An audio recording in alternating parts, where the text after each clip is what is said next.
Hello, hello. What's happening, everybody? I'm Joe, and this is the Cap MMA show. Can you boys hear me? I need some thumbs up. I need a reaction or something. I'm having some mic issues. Well, all right, I can hear it coming through the other device over there. So I'm going to assume that we're good to go. Send out some invites here, see how this works. It's all different on the computer, so forgive forgive how slow I may be about sending some invites here. All right. Invite Mike, invite Jed. Connor, I'm going to send you. I know you can't get on and off the mic, but I'm just going to send you one. And then that should allow you to come on and off the mic if you'd like to, bud.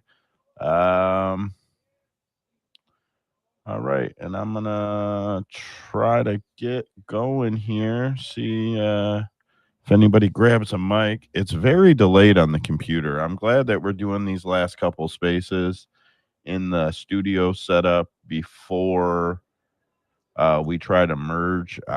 It's also quite weird to me that spaces are now about 12 to 15 seconds behind the live audio. So if you grab a mic, you miss about 15 seconds of audio. Everybody on the mic is live to each other. I've been able to 100% figure that out. And then everybody else is about 12 to 15 seconds behind, and everybody else isn't even in sync. So when we're seeing these thumbs up and these thumbs down and these other things that we have going, like sometimes you'll see a thumbs down and you'll be like, why is he still thumbs downing? That audio may be coming through quite later for him than it is for you. So, yeah, I don't know. Just something to consider there. All right. I didn't write much of a show for today. I've been busy the last couple of weeks on Monday and Tuesday. So I haven't really sat down to write a formal show, but we know some of the major hot topics. I figure I'll hit a couple of them while we wait for some guys to grab some mics. We'll do a little bit of 308 review, and then we're just going to jump into the card breakdown. I love breaking the cards down with everybody that comes in here. So I don't want to miss that, at least not until we are doing it elsewhere or elsewise. Okay, so the biggest one some of the biggest ones, a couple pretty big ones are going around. I'll start with Dana White versus Francis Ngannou. I don't know if you guys happen to listen to Ariel's hour and 10 or hour and 15-minute rant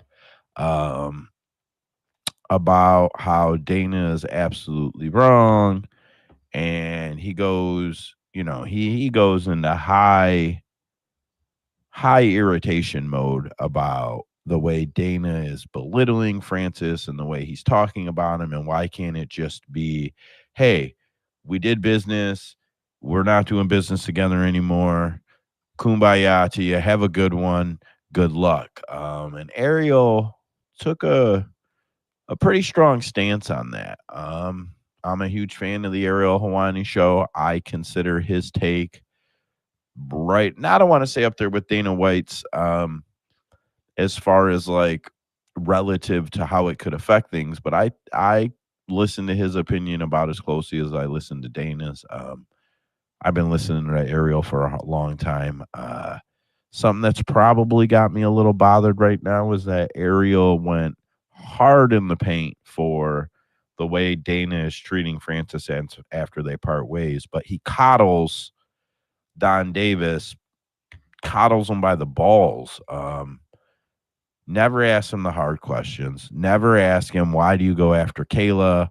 Why are you dogging Kayla out? Why are you treating her like this? Why are you doing all of that to Kayla Harrison? I don't really have a problem with him being upset or checking receipts, I guess, against Dana. I don't have an issue with that. I feel like he did it very biasly. I know Dana's tried to fuck Ariel's career up a couple times, so I understand there's some real animosity there, like some real animosity there. But nonetheless, Ariel, I think, should have delivered a little bit more of a neutral take. He really let you know everything that went on Dana's half. He really fact checked everything about what Dana said, but there was clearly some issues on Francis's side too. I'm not going to spend an hour and 8 minutes or whatever Ariel did getting into it. But I will say that it was definitely biased. The other big thing that's going around right now is Ilia Topuria, the pound for pound rankings, where Ilia belongs in the pound for pound rankings, fighter of the year, who should be fighter of the year. These are all pretty big topics. And let me see here. Oh, I see Trace in here. Sorry, Trace. I'm multi-screening it tonight, so I didn't see you there right away. Let me go ahead and hop you on a mic here. Invite Trace. I don't know if it's actually sending the invite. I've tried to send it here. Man, the computer. So just so everybody knows, the computer version of Spaces is not as friendly. Like, it is not letting me send a co-host invite right now. When I try to go to co-host, it just goes straight past it. Maybe it already did send it, but it's not letting me formally send or openly send a co-host spot. Very weird to me. No, there's no invitation. I didn't get one. How we doing, Joe? Not bad, not bad. All right, I've got audio also coming through the wrong fucking spot right now. And as much as I know as we got to keep the show rolling, I kind of have to fix that shit. So, let's see. Trace, are you there? Yeah, I'm here. I can hear you. Trace, are you there? I'm here. Yeah. All right, one more time, Trace. Are you there? See. All right, I got you. Learning my audio switches. Yeah, I think we probably we got Mike here, we got Dead here. I see Usman, I see all the team in here, and I see Connor, who's our most regular of everybody in here. The guy with the thumbs. The guy with the thumbs. I think next week is our last space the way we do spaces. I'll figure out how to maybe incorporate it through the YouTube. Like I said, I'll start sending out a lot of DMs throughout this week. Everything I needed to finish the studio is here, except for 2 things that will positively be arriving on Thursday. I'll be sending out some demo shows to the team, getting some critiques where you guys think we could fit it in, how you think we could do it. But right now I don't know. I'm spending a lot of time figuring out what switches what. So no apologies whatsoever. It just is what it is right now. Anyways, Trace, tell me who the 2024 fighter of the year is in your opinion.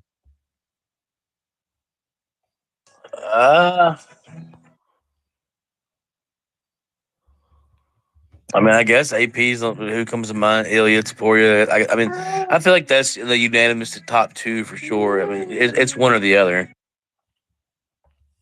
Sorry for any bluey you get in the background. I might need to get out of here with that. Oh, you're gonna get us flagged for content, Trace. No, I'm bullshitting. Cut that audio there, Dead. Thanks, buddy. Yeah, I agree that it's definitely got to be those 2 in the argument. Forgive me, especially to the co-host and the guys that are in here now, because these are the hardcore guys. I didn't write a show this week. I didn't write one last week. Yeah, I mean, honestly, if Max goes out there and beats Topuria, I mean, I feel like he would have took that unanimously at that point. But yeah, I think the winner of that fight kind of solidified having a solid year. I mean, Max coming off having that big knockout, and then Topuria now obviously knocking out the was that the bad motherfucker champion, whatever, BF. Yeah.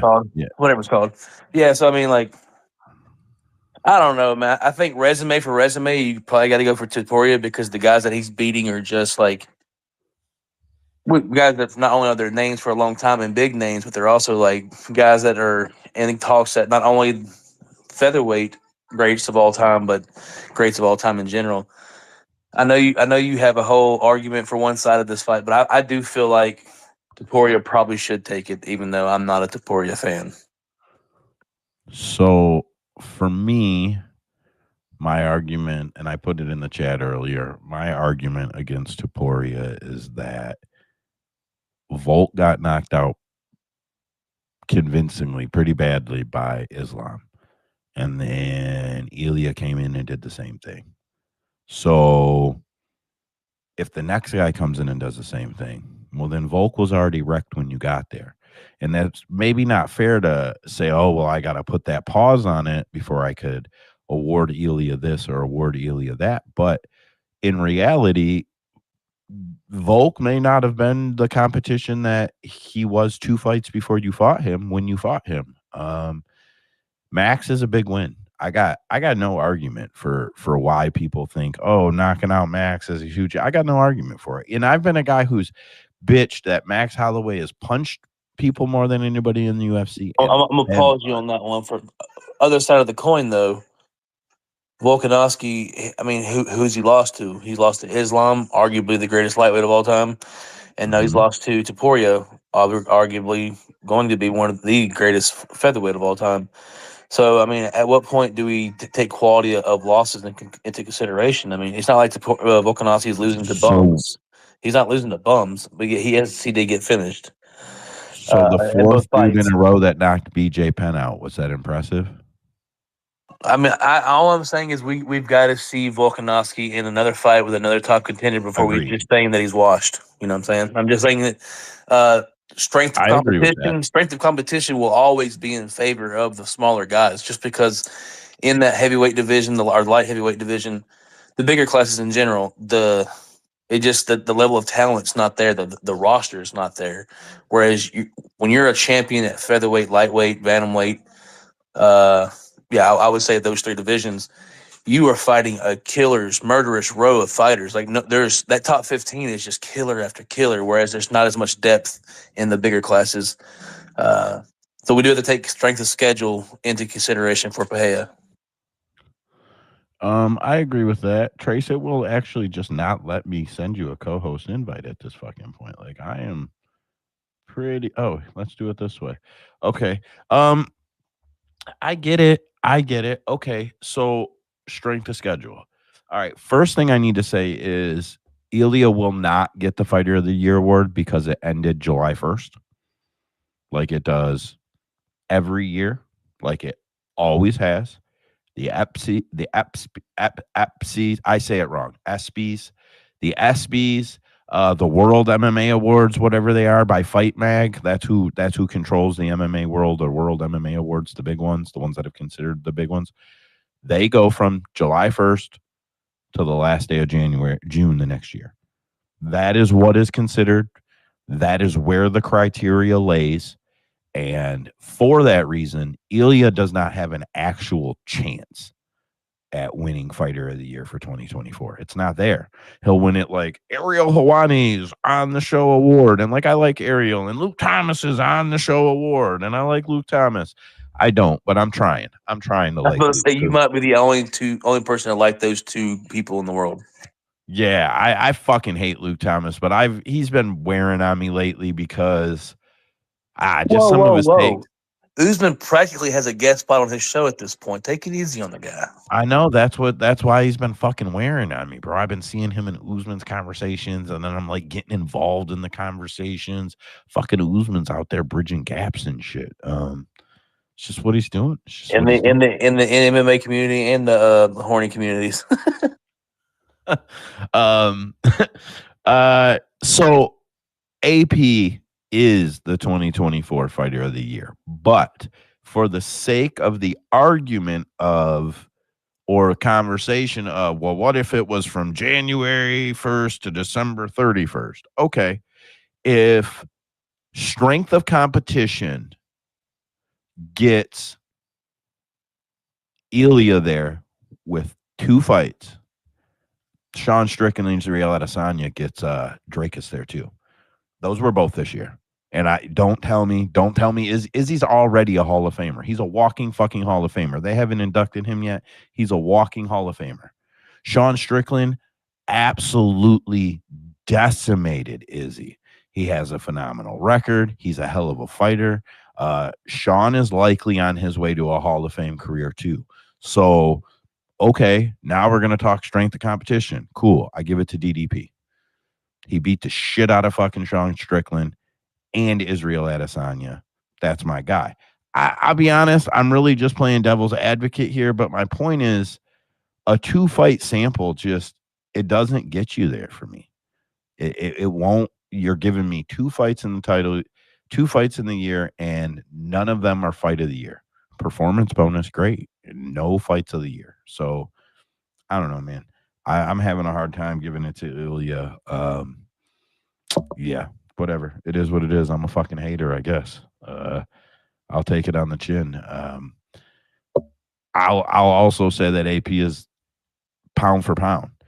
And I would see, these are the moments where I wish that our platform was a little bit bigger right now so that I could debate, talk, or have guests with some of these bigger MMA voices who have done nothing but whine and pout and cry that John Jones is not the pound for pound number 1 based on what? Activity.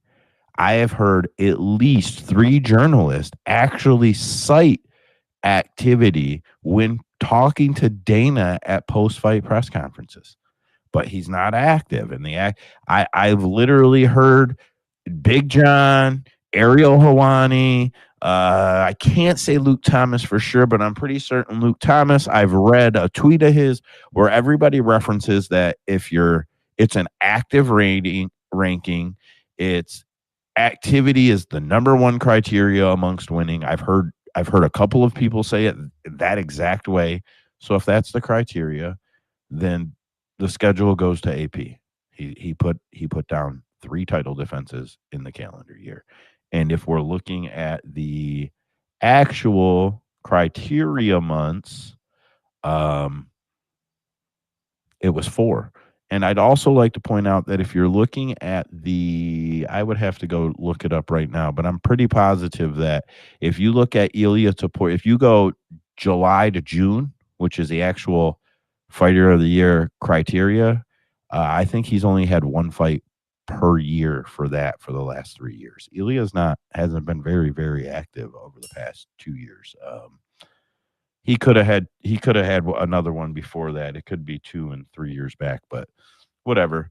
I don't know. Everybody loves Ilya Topuria though, so I'm on a fucking island now, hating Ilya Topuria, and I don't even want to hate the guy, but I'm being put on an island. Usman. Damn, perfect timing, man. I just put the little one to bed. Who's the pound Just for got pound out of number the 1 bed, fighter so in the UFC, fucker? what's up? Who's the pound for pound number 1 fighter in the UFC? Um,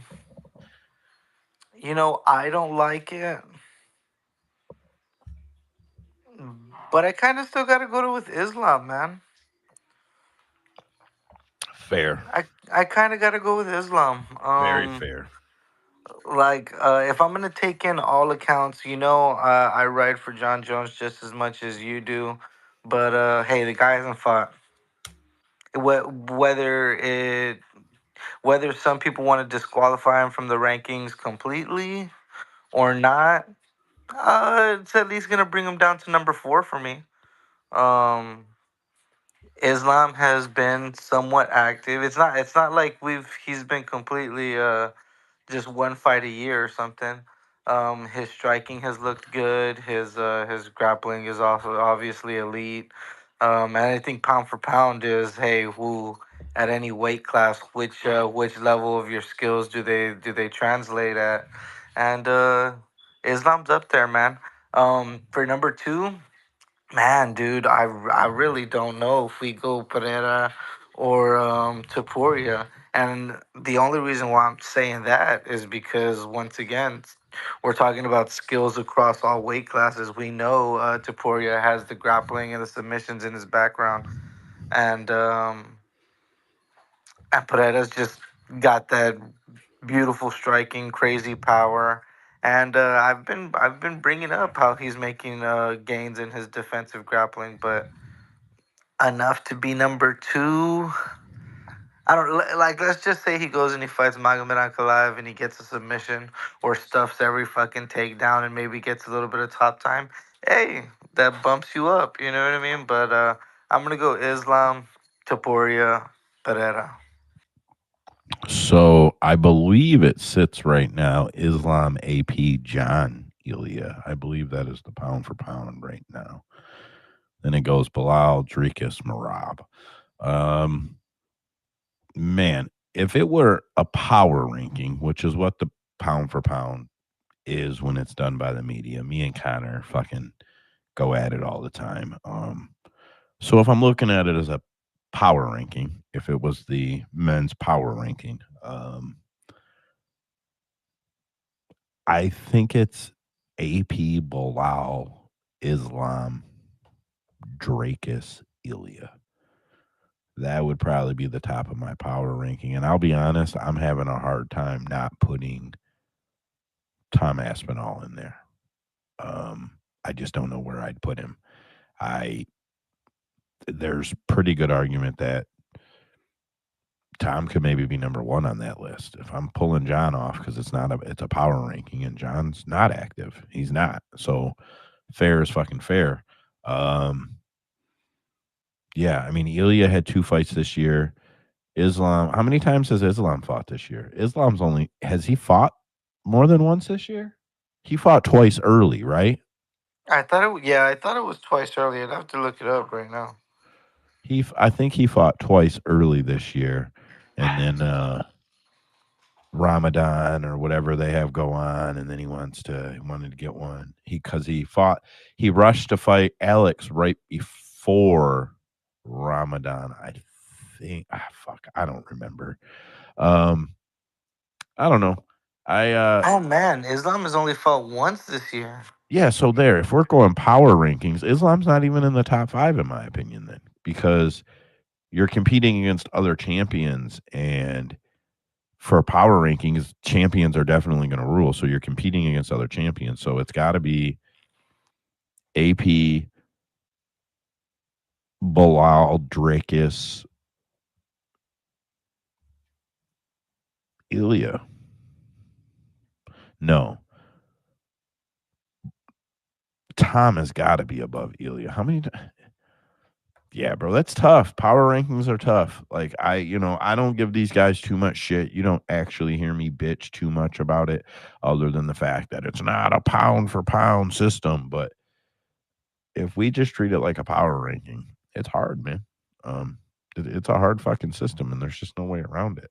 And I don't think that there is any systematic solution that could automatically try to calculate a pound for pound champion, which is supposed to be 1 pound of this guy versus 1 pound of that guy, that is going to make Dana White happy. I don't think that exists. So whatever that's worth, fucking, he can take his AI rankings and blow them out his ass, because what's he going to do? Defend the AI if it puts John Jones at number 7? What if it doesn't place John Jones in the pound for pound top 15? Dana's going to make him redo it? No, it fucking doesn't work. Do it again. Yeah, I don't know. I get kind of tired of talking about pound for pound rankings, and I guess that's just because it's a never-ending argument. If you were talking about MMA 10 years ago with anybody, your friends, your buddies, on Twitter, on Facebook, in a Facebook group, in a Twitter group, you were having pound for pound arguments or watching other guys have pound for pound arguments, and I guess I'm just kind of fucking over it now. Let AI do it so we don't have to fight about it no more. All right, I stretched 30 minutes out of fucking nothing cuz like I said I didn't write a show. That's probably good enough for me tonight on any type of hot topics or anything like that. Did anybody want to bring up anything particular about 308 before we roll into this week's card? Hand up. I thought Bobby Knuckles was going to get past Chimaev. I also have to believe that. So right away when I found out that his jaw cracked, I'm like, that had to be a previous injury for it to happen that fast, like a hairline crack or something before. Did you guys see the interview where Rob said that this already happened? Yeah, that it's been an issue he's had like his whole life, and then it got fucked up during the Dricus fight, and he had like just minor surgery to put it back together, and then this happened. Yeah. Yeah. So, um, I credit to Chimaev. I'm not taking any credit, but like this is one of the moments now where he's going to be billed as superhuman. He crushed a guy's jaw with his forearm. Okay, all right. I could probably break a brick with my hand if the brick was already cracked. That's all I'm saying. I just whatever. Fucking crazy though, huh? I I posted. got smoked on 308. Did you really? Yeah, well, I lost 5 units overall in the whole event. But yeah, not good. I was pretty invested in Whitaker as well as Max Holloway. I was pretty vocal about it last week, but Whitaker, yeah, we can kind of write that up to a freak accident, and I won't though. I mean, the guy won. He won in the way he won. He crushed his face. It is what it is. Max Holloway, I can't really make an argument, man. I mean, I thought if he got to the late rounds that he would be the one taking over the fight, and he got clipped. I mean, man, he got flatlined. It is what it is. But yeah, tough to see a guy like Max Holloway finally go out, man. So I mean, we all know it's going to happen. Chino can only hold up for so long, but he's one of the guys that you always root for, no matter who he's fighting for. Like he's just a good guy. So it's one of the ones that kind of hurt to see go out. Yeah, I think Max sticks around for some time yet. Do you think Rob had any chance if the jaw didn't crack? I mean, the thing was always make it out the first round. I mean, it was always he had to survive the first. He didn't survive the first. I didn't actually get to watch the fight because I was working and I haven't run it back yet. But yeah, I don't know how his takedown defense looked, but the whole thing was he historically has had very good takedown defense. So I thought he could be able to keep the fight standing with his footwork and being able to kind of counter wrestle whenever the shots were taken or the clinch was initiated. But yeah, it was always he had to keep the fight standing in the first round and not get taken down. And then it was a very good chance that he had to win at that point.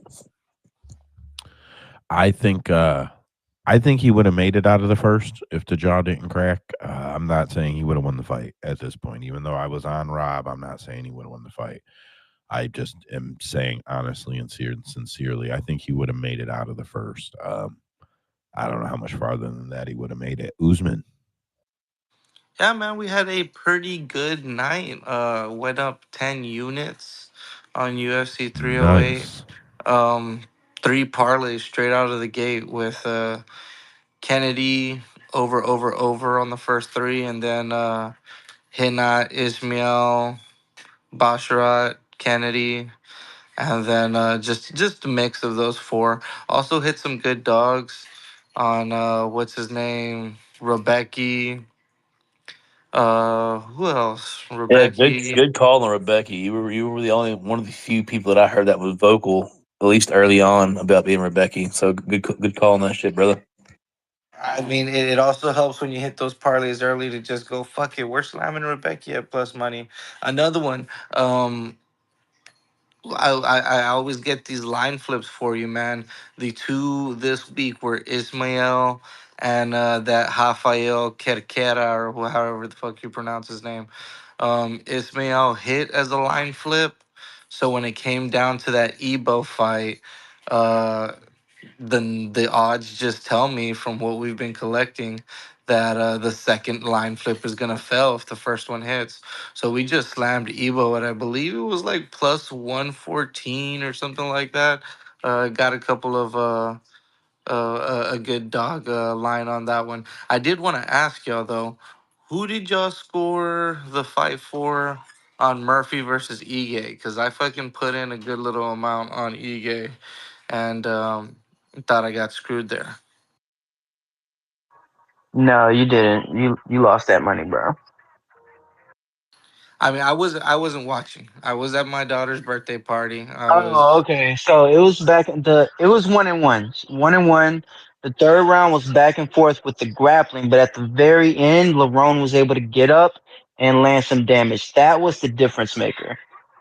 Yeah, my brother-in-law was watching on his phone while I was doing the whole party thing, and I told him, I was like, "Let me know what's going on. I got Ige on money line," and he said Ige won. My homeboy told me that Ige won, and I was like, "Let's go." So I went and I checked that decision, and they said Murphy got it. I was like, "Well, fuck me."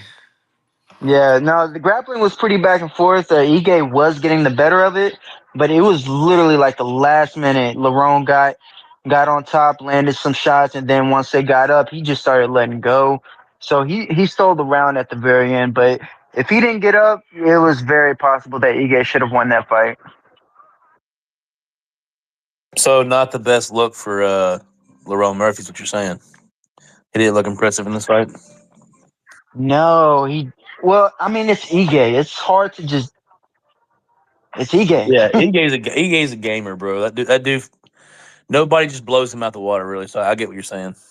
And honestly, that's why I took Ige, because it's Ige. I was like, this is gonna be a hard fight, man. Let's just put some money on the dog that has a big ass fucking dog in him. And I did tell you on the Rebecca fight, man. But I went with round 1 or 2. I went the submission and KO prop for him on FanDuel. I never thought he was going to win a decision. That's I was pretty impressive that he had the gas tank to do that. And really, man, Orobot, what the fuck, bro? What's it going to take to put that dude down? Oh, bro, I don't feel bad. You should have cashed that knockout.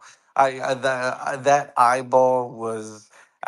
After the first round, I looked at it and I said, "That just call it. It's done.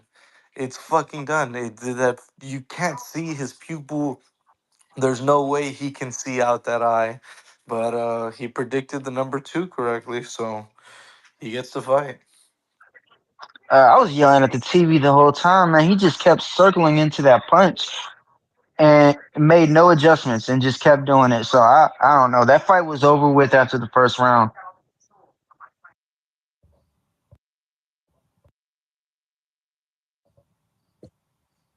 Did what'd you guys think of RDA and his knee?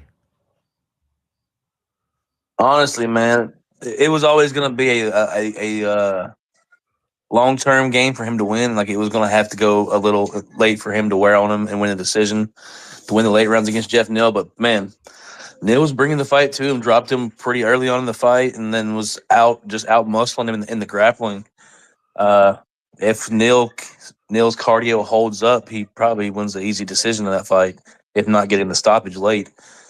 But yeah, man, that's the nature of the beast, man. You're an older guy, your body just it ain't as durable as it used to be. That knee popped on him. Hate to see it. Man, That man. So I think I am RDA's biggest curse right now. Um, his last 2 fights, I remember, and I even had to go check back. I've taken RDA plus 3.5 on the spread, and I did it again. I was like, come on, RDA's gonna win run round, man. He's gonna be able to put up some clinching. He's gonna strike. He's gonna win run round. Give me the plus 3.5. And well, we know what happened, man. Fucking, I can't bet an RDA fight anymore. Don't ever let me bet an RDA fight, guys. yeah, sign me up for that list as well because I'm a sucker for it as well. Make Man, I gotta quit. that group text every fight week for RDA going forward. Yeah, no shit. Man, well, oh no, on the last one we were talking about, his fucking orbital was not broken.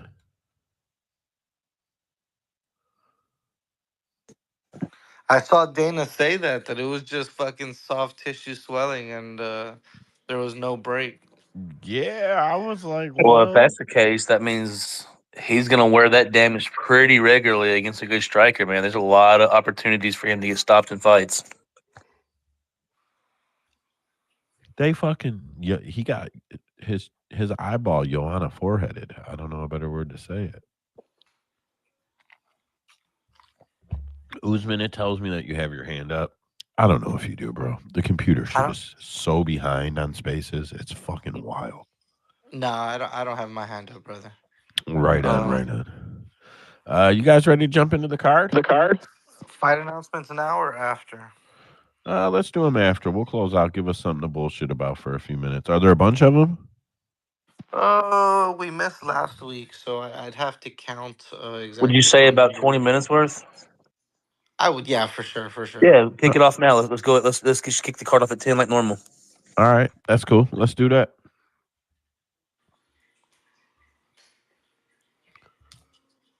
If you're cool with the workload, Usman, it kind of relies on you. Wait, I'm so confused. Yeah, if you're kick cool the to card off now. If you're cool to do the announcements now, 20 minutes, that'll put us at a 10 o'clock start. Oh, okay, I got you. I hear what you're saying now. Yeah, let me scroll right here. We've got the first fight. UFC Macau, November 23rd. Mahashate versus Nicholas Mota. That'd be a good fight. That's a striker's delight. Yeah, that'd be a good fight to watch. I got no complaints there. Mahashate can at least dig in his grappling bag a little bit, can he? Has he grappled so far yet? I would have to run tape on it, but why off would the you top. grapple against? You said Mota, right? Yeah, I look. Why would you grapple against Mota? Why would you do that? Because I feel like Mota that would got be the power, easier. bro. Yeah, that would be the easier path. Come on, bro. Just fucking swing with him. Knock him out. Yeah, that's what we want. That's gonna be like a first round finish, bro. Yeah, like come on. That's just gonna be a good old thumper, bro. Them two are gonna stand in the center and just fucking deck it out, most likely. Under 1.5. No, that's not true. Mota can get punched in the face a lot and go the distance. I've seen it, so that's not true. But them boys are gonna go out there and fucking swinging.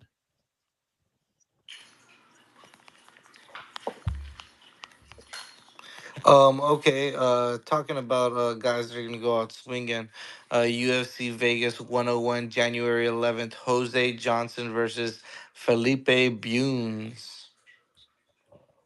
That feels like a Bunes fight for me. Yeah, but they'll fight. Them boys gonna fight too. Those are both good fights. My buddies that come over and watch the fights will be going, "Who are these guys? Have I seen them fight before?" That's definitely early prelim, but I feel like that's a Bunes fight. I'm gonna go, "Yeah, you've seen these guys fight like 10 times," and my buddies will be like, "Oh shit, yeah, I remember." They don't fucking remember. As long as he doesn't get knocked out in the third round, Bunes should definitely control most of that fight. Mike's just putting the evil on him, like as long as you don't get knocked out in the third, like a bitch. You gotta say that about some fighters. You remember, yeah, because remember Johnson. Well, that's actually Johnson. Johnson is hard to take down and hold down and just overall control. So, yeah, I guess never mind. Yeah, he should be able to dominate that whole fight. I don't think Johnson's going to make him work as much as Johnson did. Charles.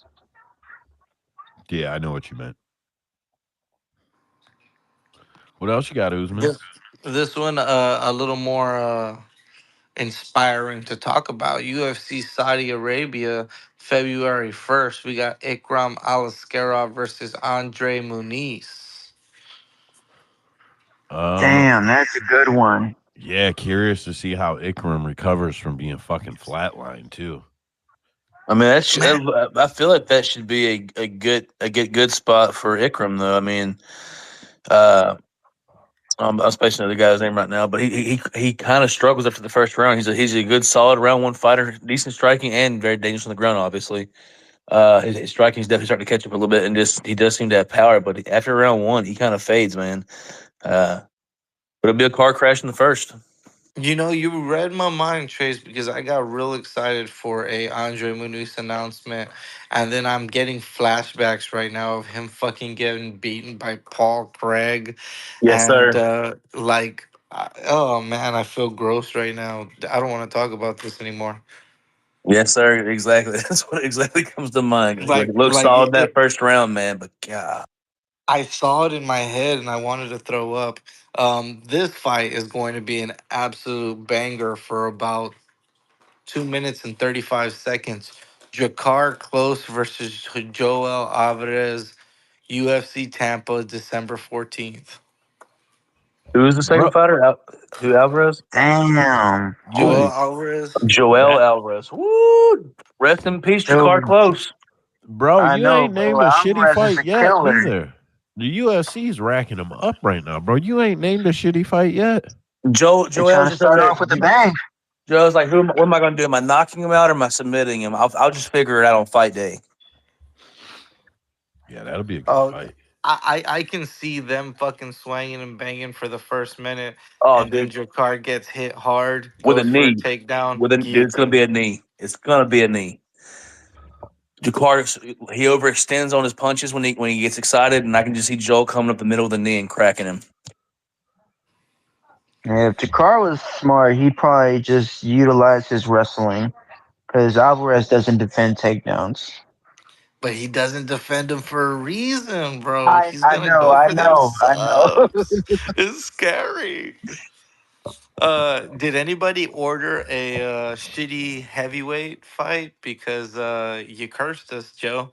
Rizvan Cunha versus Martin Buday, UFC 310, December 7th. Yeah, whatever. What's next? About 12 fights a year, or a month, excuse me, not a year. Way more than 12 fights a year in heavyweight.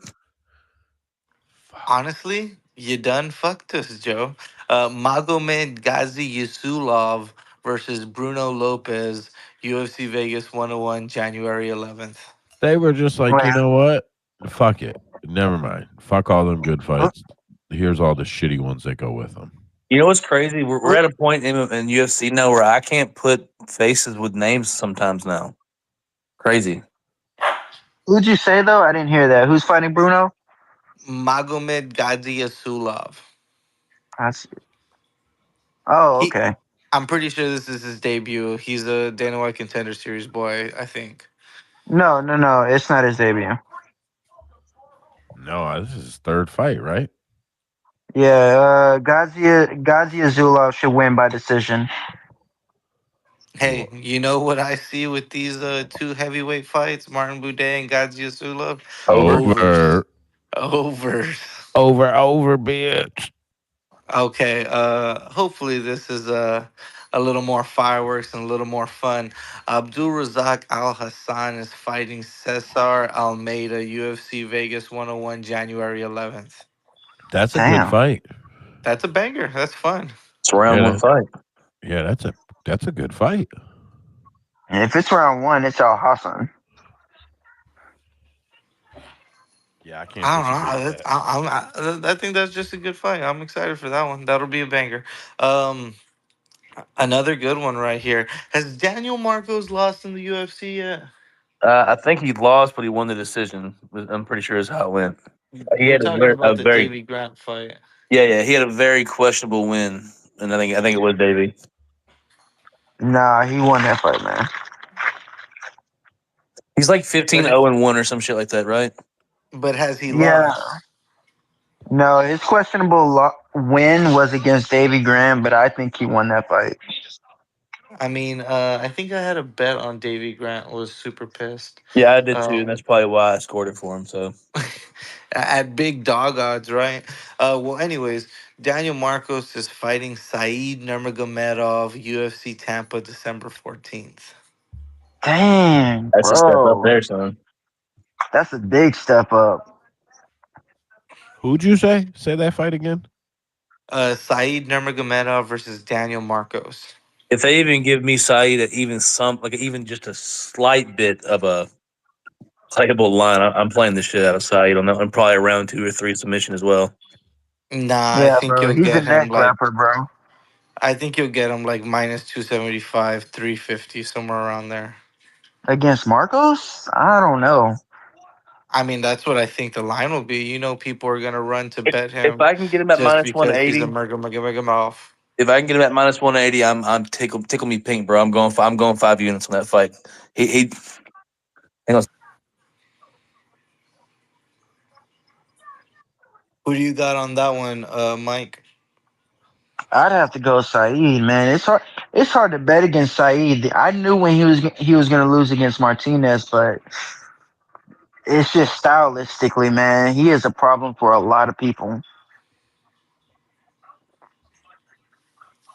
Yeah, I like Marcos, so we'll see where I land when the fight comes around. This one, dude, they're. I thought this Tampa card was already pretty much full, man. It's looking like we're gonna have a 14 fight card. UFC Tampa, December 14th. Mike Wazowski Woodson versus Fernando Padilla. Who? Pavia versus Fer- Woodson. yeah, Padilla versus Woodson. That's a good Sean Oh, fight. Woodson, Fernando Padilla. Padilla. Yeah,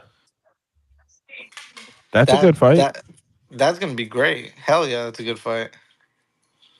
Sean Woodson, though, right? We all Yeah, agree. I think Sean Woodson probably beats him up in that fight.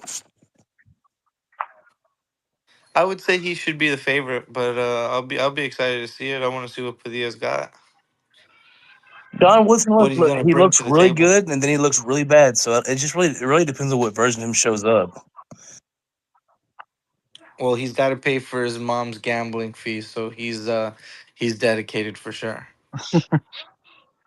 He only looked bad against Saldana, and I mean, he never recovered from that shot, and it was just a bad performance from there on out.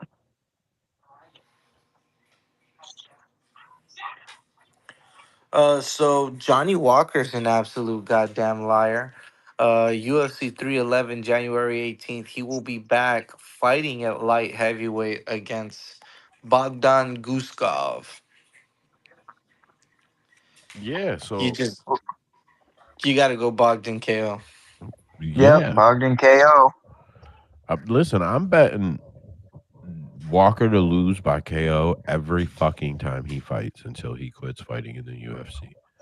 I'm betting it. It's a rule. It's a new rule. You bet KO against Johnny Walker every time he fights. You're gonna cash more times than you won't. You're gonna cash more times than you won't.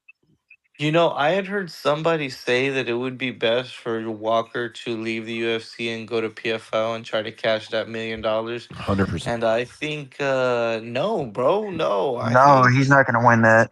yeah, I think he goes to PFL. He's getting knocked the fuck out for less money, man. No, he needs to Uh, go If to he goes to heavyweight. heavyweight, the heavyweights will kill him. He Nah, needs. He Dennis has a better Goldtop chance would at heavyweight. murder him. nah, He has they're a better gonna chance at heavyweight though than he does in light heavyweight. Like hundred he's never percent. going to beat Almeida. Like where you go up there, where you would think you would hope he has a better chin, but he's not dehydrated at all anymore, and he should have a huge speed and athleticism advantage. At the very least, gets him exactly where he's at right now, with a whole lot less competition in that division and a lot less danger as far as strikers in that division. I don't. I Yeah. don't think Hold anybody. on. I don't think anybody can argue that. No, bro. Hold Listen, on. Right. I'm not being mean. Go ahead, Joe. Go ahead. Johnny Walker's on his way. Listen, I'm not trying to be an asshole. All right, at some point you're on your way up, and then you hit your hilltop. You show us what you got, how high you can get, and then you gotta head back down. I'm not trying to be an asshole. Johnny Walker is just he's heading back down to the pasture, man. Like I could see I guess I would advise Johnny Walker not to leave the UFC unless they make him, because if you leave and you get shut off someplace else, you're going to have to find a new job. Bro, he was getting shut off before he got in the UFC. I get it, but if he Yeah. if he were to leave the UFC, Dude, that one video, he got knocked out like 6 times in that one fight. I know. And that's why I say, like, just stay in the UFC because it's gonna be detrimental to your career and resume if you're getting slept in other organizations. Boy could probably go fight Marcus Perez in pillow fighting championship and somehow get knocked out. Oh, he would get knocked out. But he's But on a 2-fight losing streak right now. He's gonna lose this fight, so he's probably gonna be on his way out anyway. Nah, they're not letting Johnny go, I don't think. so question. Really? Yeah. Right here, right now, if he gets cut from the UFC before this fight happens, um, and he gets signed to PFL, they automatically make him fight Ngannou, right? Like he doesn't go into the circuit, doesn't he? Go straight to Ngannou because he's got a name, No, they do what they do and we get with to see a everybody else. meme. They give him that one little layup fight to kind of to prove that he can get a win in the organization. That he's not washed goods. That he's still got power and he's still dangerous. Blah blah blah. Then you feed him to Ngannou. Walker goes down to But didn't they 185. do that with Burgos and Anthony Pettis, and they couldn't cut it? He's going to go down to 185 if he leaves, I think. Who, Walker? Yeah. God, if he does, he will die on the first jab. And I must say, Mike, with Burgos and Pettis, they at least gave him competitive fights. Like if that was the plan for Walker to fight Ngannou, they'd have to give him fucking me. They'd have to make me fight him. And honestly, I give him that spinning back fist. I'm dropping his big ass. Well, let's be honest. Who knew that Showtime was going to lose to Clay Collard? Because like Clay Collard was a No, that former was Shane UFC guy. Burgos. Clay Collard was a former UFC guy that didn't have much success in the UFC, and then we're talking about a former champion, even though it was mostly in WEC. But like, yeah, I mean, No. you would think that. Mike's right. That was Burgos. No, I don't I'm just remember saying who in general. Pettis fought. Oh, okay. I'm just saying in general. Ozzy. Yeah, he lost to Stevie Ray. Like, come on. Oh yeah, that's rough. Stevie Ray went over there and looked like a fucking superstar for a season. And then he had to retire because of a condition or some shit, right? Yeah, it was Yeah, the condition was called steroids. Ozzy, nice to see you on the mic, brother. That was amazing. What's going on, fellas? Hey, do me a favor real quick, guys. Let me take a quick pause. I need you to tell me if you hear this tapping. Do you guys hear that? Yes. Yeah. Okay, do you hear this? Yeah. No. Okay. And do you hear this? Yeah, it sounds like scratching. Okay. I just doing some sensitivity testing there. Usman, what's the next fight you got? Ozzy, nice to see you on the mic, bud. I was able to hear you guys the other night, even asking you to hear you asking me to get on the mic because I was listening, bro. I could not get on the mic. I would have fucking ruined your space with all the noise I had going on. No worries, mate. But yeah, I was definitely I don't turn them on and not listen. So I was definitely fucking listening. And I had some opinions. I just couldn't give them. Anyways, Usman, what's next, bud? Ozzy wanted to speak before you cut him off with your damn tapping. Yeah, bro, but he's over there in Australia and everything's really behind. So I just figured he'd get to it in a little while. I was just going to say ahead. real quick. Well, while you were talking about Johnny Walker, who's better at getting knocked out, him or James Vick was another one, man. Both of those guys, when they got knocked out, it was always spectacular. You know, those dudes got knocked out. It was a highlight. Where the hell did you pull James Vick out of the hat, Ozzy? All right, you're Dude, ahead. You're not behind. You're what? ahead. There's a legit somebody out there took all the things of him getting knocked out, and it looks like YMCA. Dude, like his hands are up in the motions of doing the YMCA in 5 different fights or whatever, 4 different fights. It's pretty amazing. Please tell me they did the Homer Simpson dough for each knockout. Yeah, that's funny. Yeah, Gage, you got him on that one, huh? Yeah, yes, sir. I'm glad you knew the reference. I'm out on an island. I don't feel awkward. Thank you. Fight Island. Usman, what's next? All right, another big fucking banger. UFC Saudi Arabia, February 1st. Serhiy Pavlovich versus Yair Rozenstruik. Jarzinho Rosenstruck. What the fuck? Damn. Serhiy Pavlovich. Damn, that's a good one. Not really, though. You said Pav? Yeah. Ooh. I feel like, I don't know, man. It looks like he's gonna struggle with technical strikers. Jarzinho might piece him up in this fight. Listen. Jarzinho decision? I like it.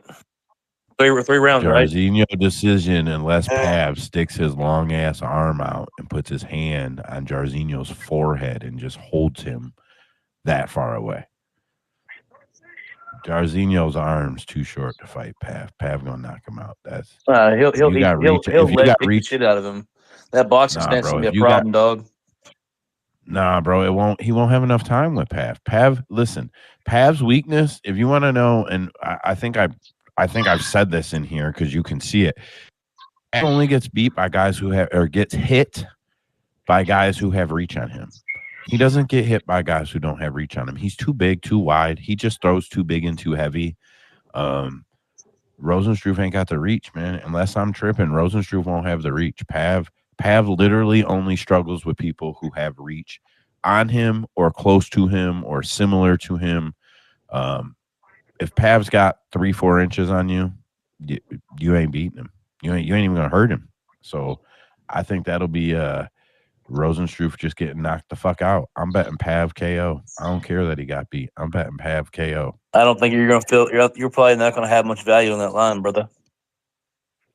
No, probably not. I'm gonna get minus 120 on it or something. Probably minus 150. Yeah, probably around 50, minus 115. But yeah, it's probably gonna be ugly.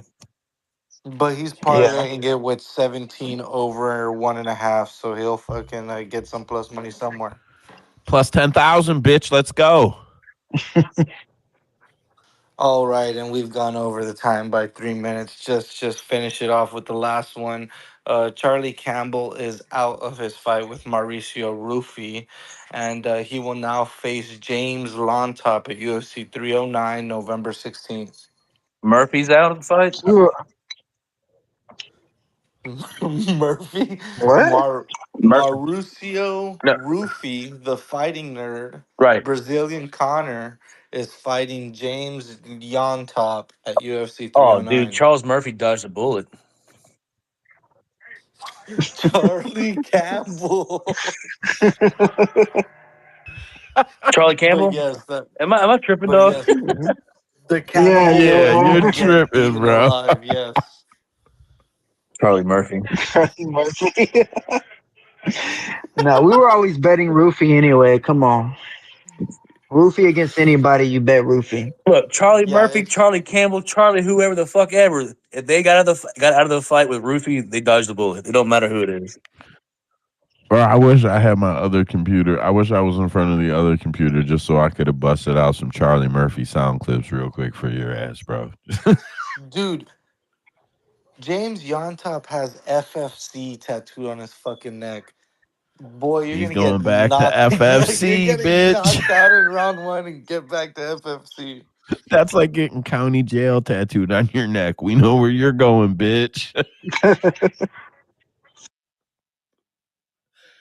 Whatever. Well, that was the last one. Let's get into the card. All right, I need about 10 seconds. I gotta fix something. Give me 10 seconds, boy. Trace, take the mic. I think I said enough with Charlie Murphy, buddy. Usman, what you got going on, buddy?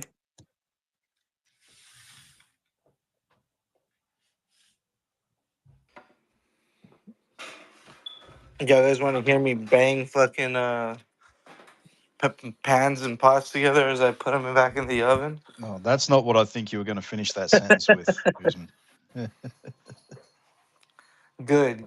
Hey, Ozzy, how'd you do this past weekend, bro? UFC 308. Did you have a recap show this weekend? We did not. No, Yeah, I wouldn't have turned up. I was at a concert. Sorry, bro. I wouldn't have turned up if you did. That should give you an idea how I did. He said I wouldn't have came, bitch. I lost like 10 units, man. It was insane. It was crazy. Yeah, I got smoked on Hamzat because he killed my boy. and Holloway. I was on both sides of that fight, the wrong side of both those fights, unfortunately. I was fucking huge on the trend. over in the main event. I was on big on over 3.5. Max had gone over 3.5 in 14 of his last 15. I was banking on that Hawaiian chin, man. And goddamn. The trend got my ass handed continues. to me. If I don't give Trace my parlays, they cash. And if I have a good night, Aussie has a bad night. Aussie, we need to get together and just take nights off, brother. You're 1 week, I'm the other week. No, just double your bets and share your money. It'll work out. Trust me. I'm glad someone had a good night. I've seen everybody, most people I've seen got their ass handed to them. So anyone who had a good night, fucking well done. I think what killed most people is most people that consider themselves sharps or hardcores or regulars or whatever. I think the majority of them, us, were on the wrong side of the main and the co-main, and I think we all should have known better. Me personally, like, I can't fucking believe I was on Bobby Knuckles. You guys know how long I've been calling Bobby Knuckles washed. You guys know. You guys know more than anybody. I've been calling Bobby Knuckles washed for 4 fights. I've been telling you he's fucking washed. He's washed. He's washed. And then I'm like, oh yeah, he's gonna knock Chimaev out because he beat up Ikram. Like, fuck me. I should have known better than that. And every one of you should have known better than that too. Fuck you. And I'm He not got being lucky. an asshole. He got fucking lucky. No. I had Chimaev. What are you talking about? I had Chimaev, bruh. No. You Joe is might have. 100% right, man. Joe always says, fucking don't fade yourself or whatever. And his ass has been hating on Max Holloway and hating on Bobby Knuckles for a while. And I thought about it during space. I was like, man, all of us are on fucking Max? That's crazy, man. Y'all were on Max. I kept telling y'all that left hook is gonna catch him, and it did. Oh, What killed me shut was up, Carlos Mike. Leal. Dude, I remember I told you. I was like, "Yo, Carlos Leal is a good matchup," and I was like, "But I think Renat's gonna win." But then, like during the intros, I made this bet during the intros when they were saying he was training for a fight anyway. I was like, "Oh, I didn't know that," so I put 5 units on him, and that killed me. Yo, speaking of, go back on tape, brother. I called that to perfection. Leal was going to win the fight, and they were going to rob him. Point, man. You Killed did. that. Killed that. That was a good call. Yeah, you actually called that shit direct. Because he was getting his ass kicked for 3 rounds, right? That's what it looked like to me. Mike, I saw that flurry. Chimaev was gonna be way stronger, and you were right. I saw that flurry, dude. At the end, I was like, "Oh, dude!" So I jumped on that plus 1,000 or it was plus 700. I think is what it was. I put in the chat. I got to, man. They're gonna rob him. So and I did, and it came out, and that was about the only thing that went my way on that card. You talking about the first fight? Yeah, yeah, dude. That was crazy. That was crazy. Oh, yeah, I seen a bunch of people jumped on that live just thinking that it was going to be a screw job, and a lot of people buying out of their position because they had Leal pretty big, and they're like, "Oh, I'll just take the plus 700 live on Renat." And man, those people lucky because that was just ultimate screw job. 30-27. That was wild. Muhammad Ali gave it a 30-27. You fucking kidding me? Yeah, crazy scenes. Is that Brazilian guy on roids? Anybody know? Yeah, I know. Yeah, I know he is for sure. Very He popular. was out of his mind, ripped. That's a dude with the back knee, right? He had the front knee, dude. Yeah. He had back. My bad, guys. I didn't mean to do that. Yeah, listen, I'm not being funny, and I'm not being funny at all. So I did steroids for, I don't know, a few years, right? I'm not a big guy. I'm a 170-pound guy. When I was on roids, I was 182, 183 pounds, but I was pretty fucking big. I worked out most of my life, and I had like a weight barrier, and I was just like, you know what? I did a lot of research. I watched a lot of Rick Piana videos and heard him talk about how it's a life commitment. You go on them, come off them. And I consciously made the decision, like, I've been working out for years and I can't break this weight barrier. I eat fucking 4,000 calories a day, and I can't break this barrier. So I went on roids, and I did them on and off for 4 years, I think, probably over that. And at one point, like an asshole, I stayed on them for like 12 fucking months straight, which most dipshits do, like dipshits at some point. The acne was very specific acne. It looked a very specific way. It came in very specific places. I mean, just the actual acne itself looked the same. And you could spot people in the gym, and you could spot each other by it. If someone was going through a breakout, and you could kind of nod at each other, or, you know, whatever, in a corner, you could talk to them, because it was a tell. It was a real tell. People who get acne from working out and sweating, and people who get it from steroids, it doesn't even look the same. That dude is on a lot of juice, guys. That dude is fucking juice to the gills, and no one on earth, fuck USADA, they're lying if they say that dude is clean. He has figured out how to beat them. That dude is juice to the fucking usually how gills. long after a fight do they come out with the announcement that somebody failed a drug test? Long enough for everybody to get paid and for everybody to move on. Yeah, it was short notice fight, right? For sure. So he was between cycles. Yeah, he had no time to clean his piss. Yeah, he was. If he's popping, it's probably coming soon. Yeah, it's yeah. There's, whatever. I don't even question it. Like, I just know. Like, sometimes you just know, and I'm like, oh yeah, for sure, that was the juice, for sure. That Dude, do y'all remember that one dude who was in Karate Combat who got signed in to UFC at short notice? He popped and was like, "Oh, I didn't know UFC was going to sign me." Yeah. He's like, would have cleaned out. Fuck, who was that? I wish I could remember. He didn't even. I don't think he even fought, did he? No, he got signed and then he got cut like instantly. Yeah, he's like, "Oh yeah, I'll take the fight. By the way, I can't piss clean." Let me ask you this. I heard someone saying the other day, and I thought it was a really good take. We're giving these gloves a hard time. Somebody was saying maybe it's not the gloves. Maybe it's these guys are back on so much shit that they can take all this damage now where they couldn't when they were clean. Do you guys put any credence to that? Yeah, because I don't really see how much just a glove design would change. Like, if the padding was more, I could understand it. But other than that, it's just a design change, right? There's no real padding or nothing else changed to it. So makes sense, man. These guys are more hydrated. They're more whatever they're taking after to help to rehydrate themselves. I mean, even so, 1 day after dehydrating yourself like that is not a lot of recovery for your brain, especially. So if they're taking stuff that's helping them to be able to like not IVs, but like something similar to it, yeah, man, that make a huge difference. Yeah, so like that, I won't go on a big rant, but that is actually what steroids do. Prior or contrary to whatever anybody believes about them, anabolic steroids will not make you grow muscles. If you take them every day and eat 1 million fucking calories, you'll just get fat. You will not get muscle from taking steroids. I thought that from the beginning. Like, if you just took it, you just get big automatically. Fuck no, you don't. All they do is let your body heal faster so that you can work out more. And when you're taking enough of that shit, bro, my workout used to be 2,500 to 3,500 reps. And I was on juice for almost a year.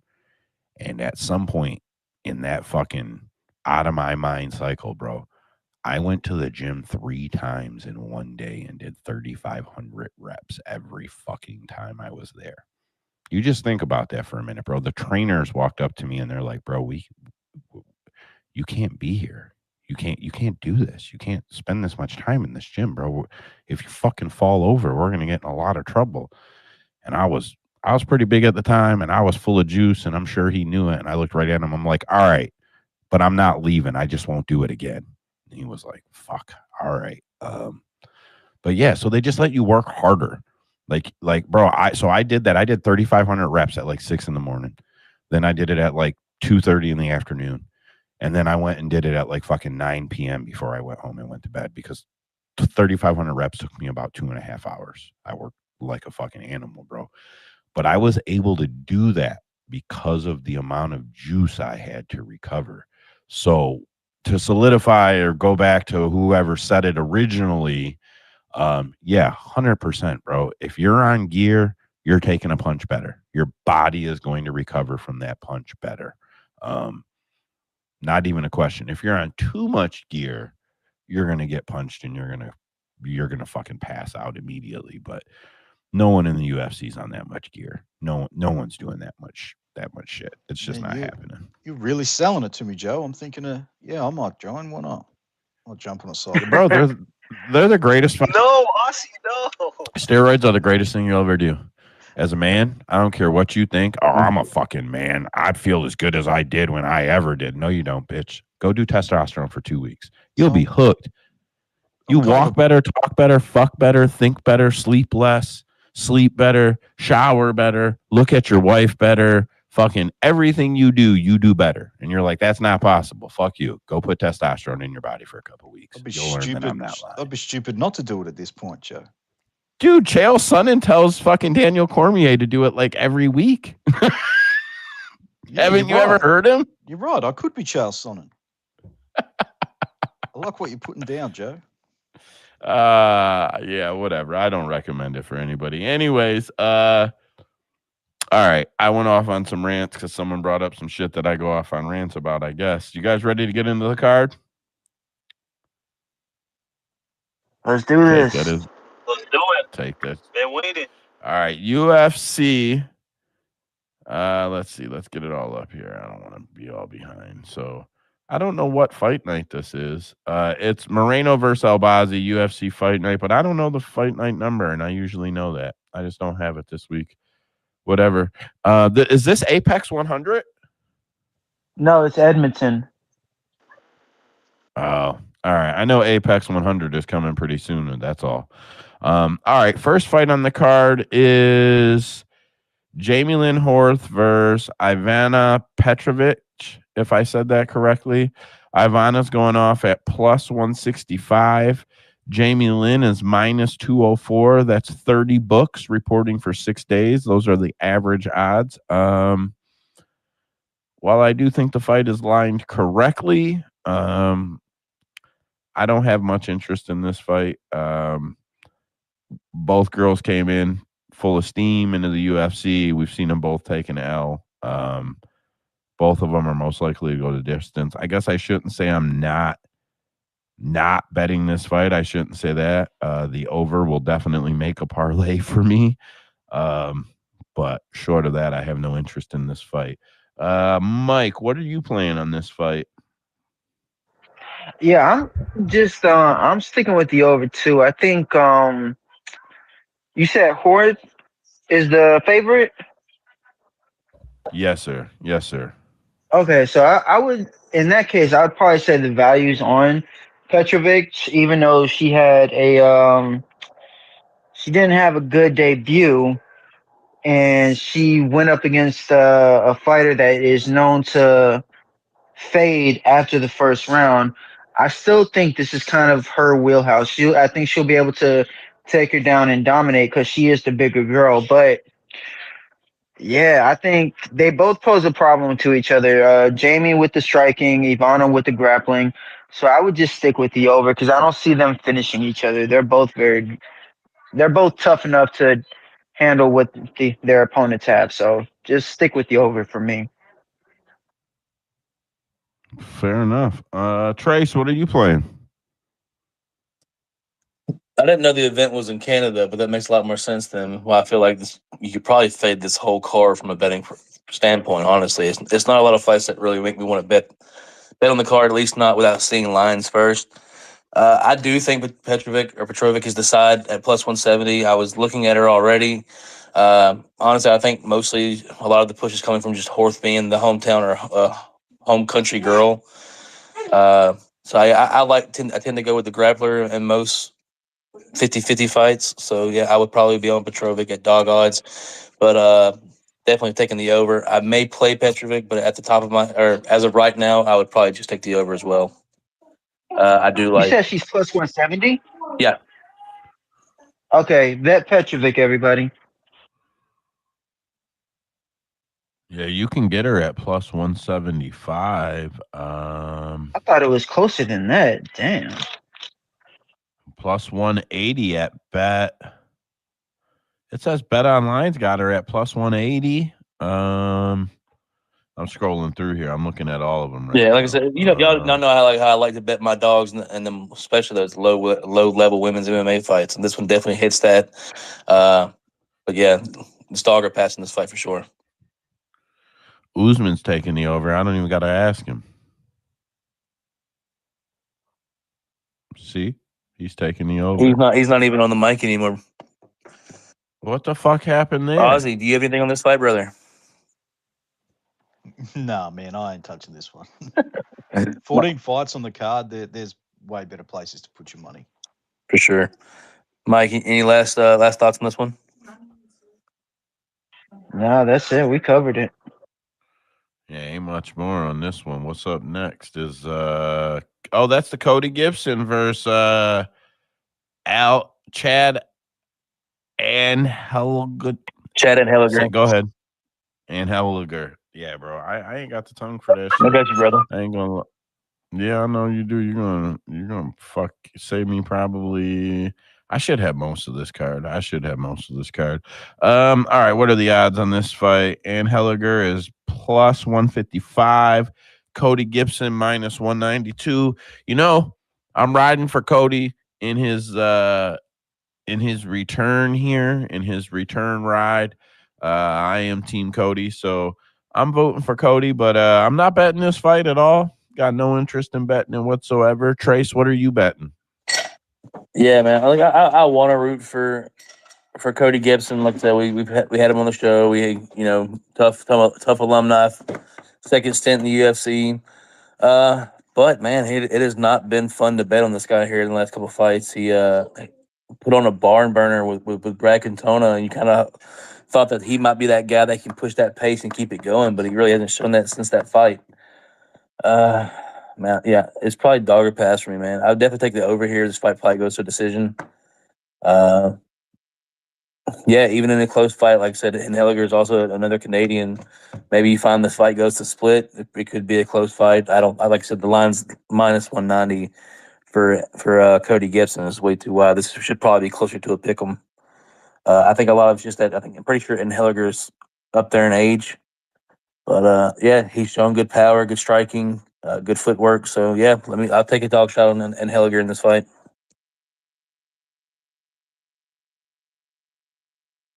Mike. Yeah, I'm actually on Gibson.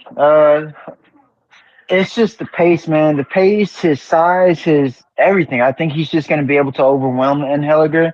But Anheliger's tough, and he's going to be able. He's going to have moments. Not gonna lie, he's really good at finding his shots. Even against a rangier opponent, he can get inside and get out, and he has the wrestling to match. But I think again, it's the size, man. I think Cody's just gonna be able to put it on him, and he's gonna be able to push a pace for 3 rounds. That's very high. So yeah, I think the over is a really good bet, and I think Gibson is the side. Yeah, and if you can find a book, I would just. So if you don't have to pick a side, or if you can't choose a side, don't just take the over. You could probably even ladder it. I doubt you get the over 1.5. That would probably be stupid high. But like on DraftKings, I can mess with the round props on there. So I would probably just take 1.5 pretty heavy, and the over 2.5 as well for a nice little profit. Ozzy, take the mic. Yeah, Mike. Quick question, man. Who do you think is most likely to get the top control in this fight? Anheliger. I mean, I'm sorry, I spoke too fast. It's Gibson. And who do you think is most likely? When I was doing the breakdown, yeah, go ahead. Who do you think is most likely to win in the third round? The third round, probably Anheliger. Oh, I'll really? probably give that to him. I would have thought you would have said Cody. Yeah, I got a big bet on Cody, man. I really like this spot for him. I got him when the line first dropped. I think he's going to be big, and I think he is going to get that top control, man. I think his gas tank's going to be fine. He's going to get plenty of top control and probably knock gas out. I think his strength advantage is going to be good. He's got a good reach advantage on this guy. He's got a ton of fights against a ton of good guys. So, yeah, I think this is probably a get-right spot for him. And, this is his hometown, right? Or at least his country, yeah? And Anheliger's. No, Cody Gibson's from New Mexico or Arizona, I believe. Oh, okay, so he's got to come in play. I will say this. Right. If I could get Cody Gibson at a better line, like if Cody Gibson somehow was plus money right now, I would not be able to not bet him. Oh, 100%. It's most of my problem is how big of a favorite he is. Yeah, I'm not taking Cody Gibson at minus 200 right now. I know it's not quite minus 200. It's not quite there. Minus 190. The average is minus 192. But like Nordic's at minus 213. Betson's at minus 208. FanDuel minus 210. Patty minus 200. Like, I'm not saying that I think Anheliger is going to win. Like I said, my issue is the line. I think it should be a pick 'em. So, like at the line, if I was going to bet a side, I would bet the dog because I think it should be closer to a pick 'em, maybe a slight favorite for Cody Gibson. But like I said, we've also seen him not go out there and wrestle.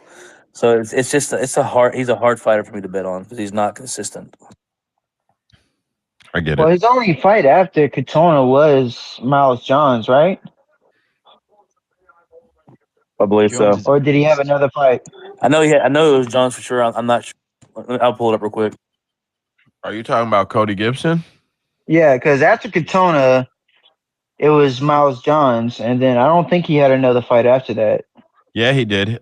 He beat Brian Kelleher. Oh, that's right. That's the one I was on Kelleher, and y'all were telling me I was first tripping. round. Yeah, that was Kelleher's last fight too, right? Didn't he retire after that? It fucking better be. Cody Gibson whooped his ass, bro. It ain't gonna get no better for him. Yeah, he ran through him. Yeah, it wasn't. I like Brian. I'm not talking shit. Miles Johns, then it was Kelleher. So he's coming off the win. Do you hear me, Trace? Yeah. Just checking because my mic is I was having some issues and I know you didn't hear me a few minutes ago. Yeah, I don't know. The line is the issue here. Up next is this is I know who this is. Sidey versus Garrett Armfield. I probably butchered the city. I wasn't that far off, man. Plus 132 on Garrett, minus 164 on City, 33 books, 6 days old. I don't have a ton of interest in this fight other than it's probably going over. I think Garrett can take it the distance, or can stand the distance with him. I don't think Garrett gets finished, and I doubt that Garrett gets the finish here. So I probably like the over in the first fight and the over in this fight on a parlay. Usman's not on the mic no more. That's a bad habit. Trace, what are you playing? Man, yeah, I took a lot of interest in this fight earlier today, actually. I think Garrett Armfield's the side, man. I think he's the better grappler with dude, that fight with dude, I am so bad with names lately. That fight with blonde-headed kid from Washington, Westwich Chiesa. Brady, Sean. You talking about Brady Heastan? Yeah, with Brady Heastan. His last fight with Brady Heastan, dude. Like most other people or almost anybody else other than Heastan, he gets that win. Like the way he dropped him and the beating that he was putting on him in that round for him to come back and get submitted. Like at one point, he had him in an arm bar, like fully stretched out in the first round. Most people would have tapped in that fight. Heastan toughed it out and got out of it and almost got him in a head and arm stroke that almost submitted him. Like, yes, he ended up getting submitted, but this kid is so hard to get out of there. You got to be a high-level jiu-jitsu guy to get him out of there. I just think jiu-jitsu for jiu-jitsu, he's the better of the two between him and Sidey. Obviously, Sidey being more of a striker. But also, he's shown to have good power and good striking on the feet as well as being fast, man. I feel like while he is giving up a lot of size in this fight, he's going to be the faster guy. And outside of a like a head kick or a knee, like a well placed knee or well timed knee from City, I feel like Garrett Armfield should probably get this fight. I don't know that he gets the finish. I do like the over, but yeah, I wouldn't be surprised if Garrett does get the finish in this fight as well. But I'm probably taking Armfield at dog odds. I like that play. I like Garrett, so I like that play. I bid you luck on it. Mike, what do you got on this fight? I'm actually on City. Now, look, if the fight, I think Garrett's only chance to win this fight is if he finishes him in the first round. And it's very possible because City is very open in the first round. He doesn't have a good guard. His head is stays on the center line. So I see he is going to get touched up by Garrett in that first round because Garrett don't play. When he sees this, when he sees the opening, he takes it and then he just gets into his flow from there. But City can take a shot, and that's when he gets into his flow. It's almost like you got to kind of beat him up for him to just awaken that dog, and then he just starts getting into his flow, and he really puts it on him. And I think that's what's going to happen. I think if he survives the first round, I believe he's going to really turn it up. And I don't think Garrett's going to be able to take what's coming from City because City has a really good striking flow. He mixes in his hands. He really works with all limbs, the knees, the feet, the arms, the fucking bows. He really mixes it up, and I think that's going to be what's going to be troubling for Garrett Armfield because he's not going to know what's coming, and City is going to be the faster guy. Armfield's going to have the timing. The speed is going to be on City. So if he gets out of the first round, it's City by decision for me. The one thing I definitely want to touch on, because what I noticed the most and why is really why I think that Garrett's going to win this fight, is it seemed like every time Ramon Taveras came forward, he hurt him. It seemed like as long as City's coming forward with forward pressure, he's probably going to win the fight. I think it's going to be whoever controls the octagon is going to win this fight, honestly. Like I said, every time that Ramon stepped forward, because he's mostly a counter strike. Ramon Taveras in his last fight, they fought twice, once in Contender Series and the first fight in the UFC. They're 1-1 against each other. But City, every time that he stepped, he let Taveras come forward. Taveras would land a big punch and rock him or hurt him or cut him. Like it was all like every time that he came forward, he hurt him. So if Garrett's able to come forward in this fight, he wins the fight. But City did the same thing. Well, that's what I'm saying. I'm saying whoever wins octagon control really is gonna win this fight. Yeah. I'm rooting for Garrett because we interviewed him and I like the guy. And yep, that's that. And I just wanted to throw that out there. Sorry. For what it's worth, this fight's gonna be super fucking fun. Yeah. It's gonna be a banger. Everyone's gonna love this fight. I was listening to what you guys saying. I'm also fucking with some of the tech stuff over here. I think if Garrett can move forward, there's a clear path here. I would like to say that I'd bet him if he was dog money, but he's dog money, and I'm not confident in it like that. But I'm not a huge money line guy. You guys know that. But I'd really like to see him get the dub. Go ahead, Jeff. Sorry, Trace.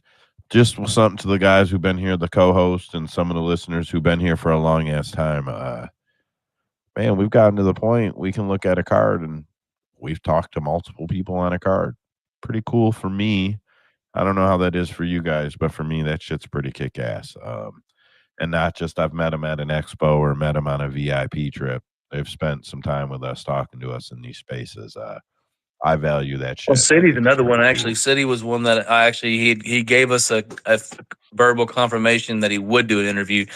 Never ended up getting back with him through a tweet, but he did agree to one outside of the Contender Series. That's pretty awesome too. I didn't know that. For a little while we were chasing him pretty hard, and hopefully we are again pretty soon here.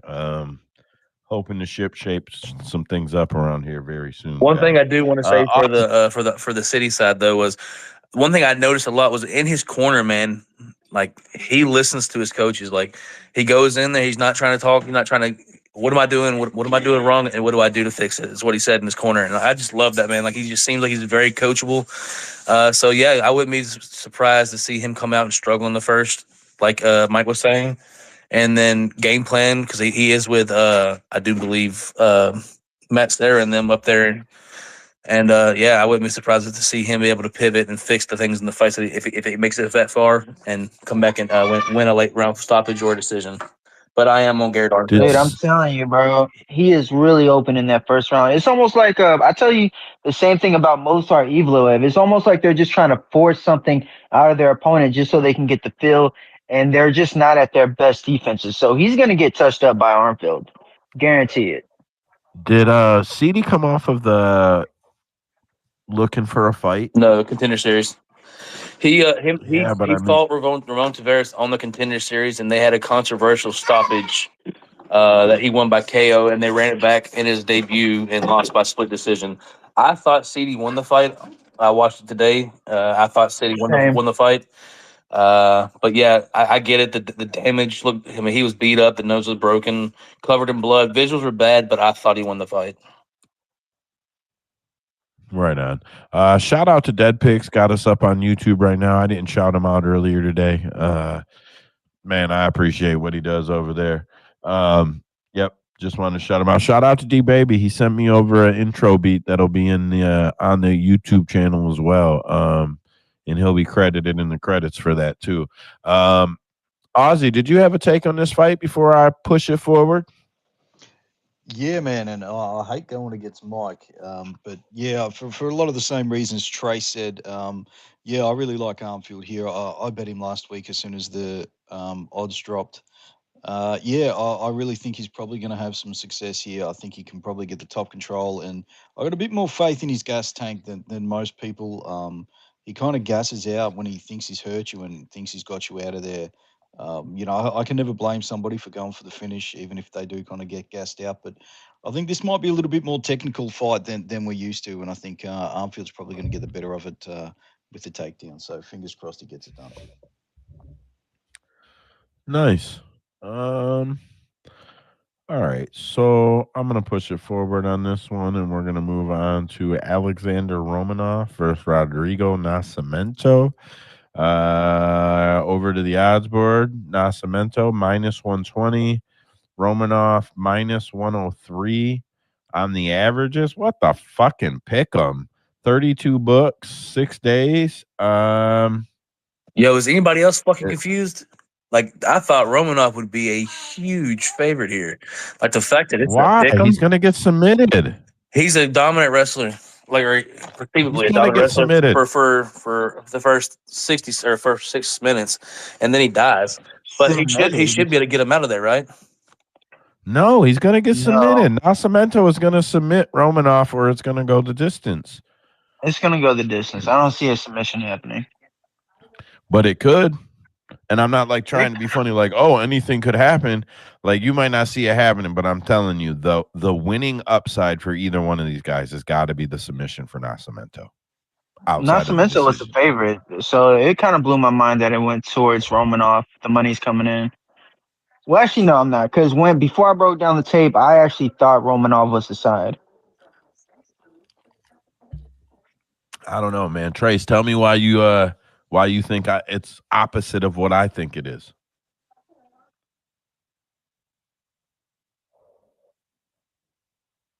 Trace? Yeah, give me 1 second, buddy. Okay. I just make sure you heard me there. Mike, give me your breakdown. Okay, so we all know the dominant wrestler that Romanov is. The only thing that's been problematic is so far in the UFC, because I've seen him outside the UFC go that hard for 15 minutes. And it's amazing when someone can do that. But I believe it's just the competition is a lot more higher and he's just not as dominant. So they make him work. And when you make a wrestler work, they will tire out. That's the problem here is he's going up against a bigger guy that also knows how to grapple, but is the better striker. And I always thought if Romanov got back into shape, like when he was fighting Tybura, the shape he got in to fight Tybura, then I thought he would have an easier time. But I've kept an eye on his Instagram, and it doesn't look like that's the case. He went right back to what he looked like after Tybura, and I believe that's going to be to his detriment because Nascimento, his striking is like when I say it's like levels above. Like his striking flow is amazing, and it seems to be getting better in between each fight. And I believe the striking is what's going to be the problem for Romanov because round one is going to be Romanov all day. You're going to see the strength. He's going to throw him around. He's going to control him, but he's not going to be able to do that the whole time because his takedown defense is actually pretty solid. So once he gets back on the feet, he's just really going to piece him up with combos. And Romanov doesn't have the movement of a striker, and it doesn't look like he works on it either. He looks like he tries to like have his 1-2 piece, and then he'll just go for the takedown. And that can only work for so long, especially if you're not going to be able to have the strength or the cardio to keep doing it for 15 minutes. So in my eyes, this is going to be Nascimento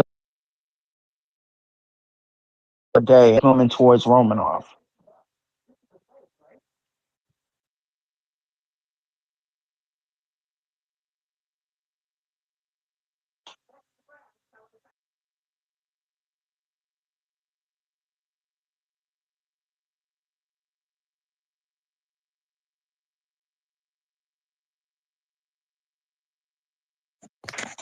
Is Joe talking?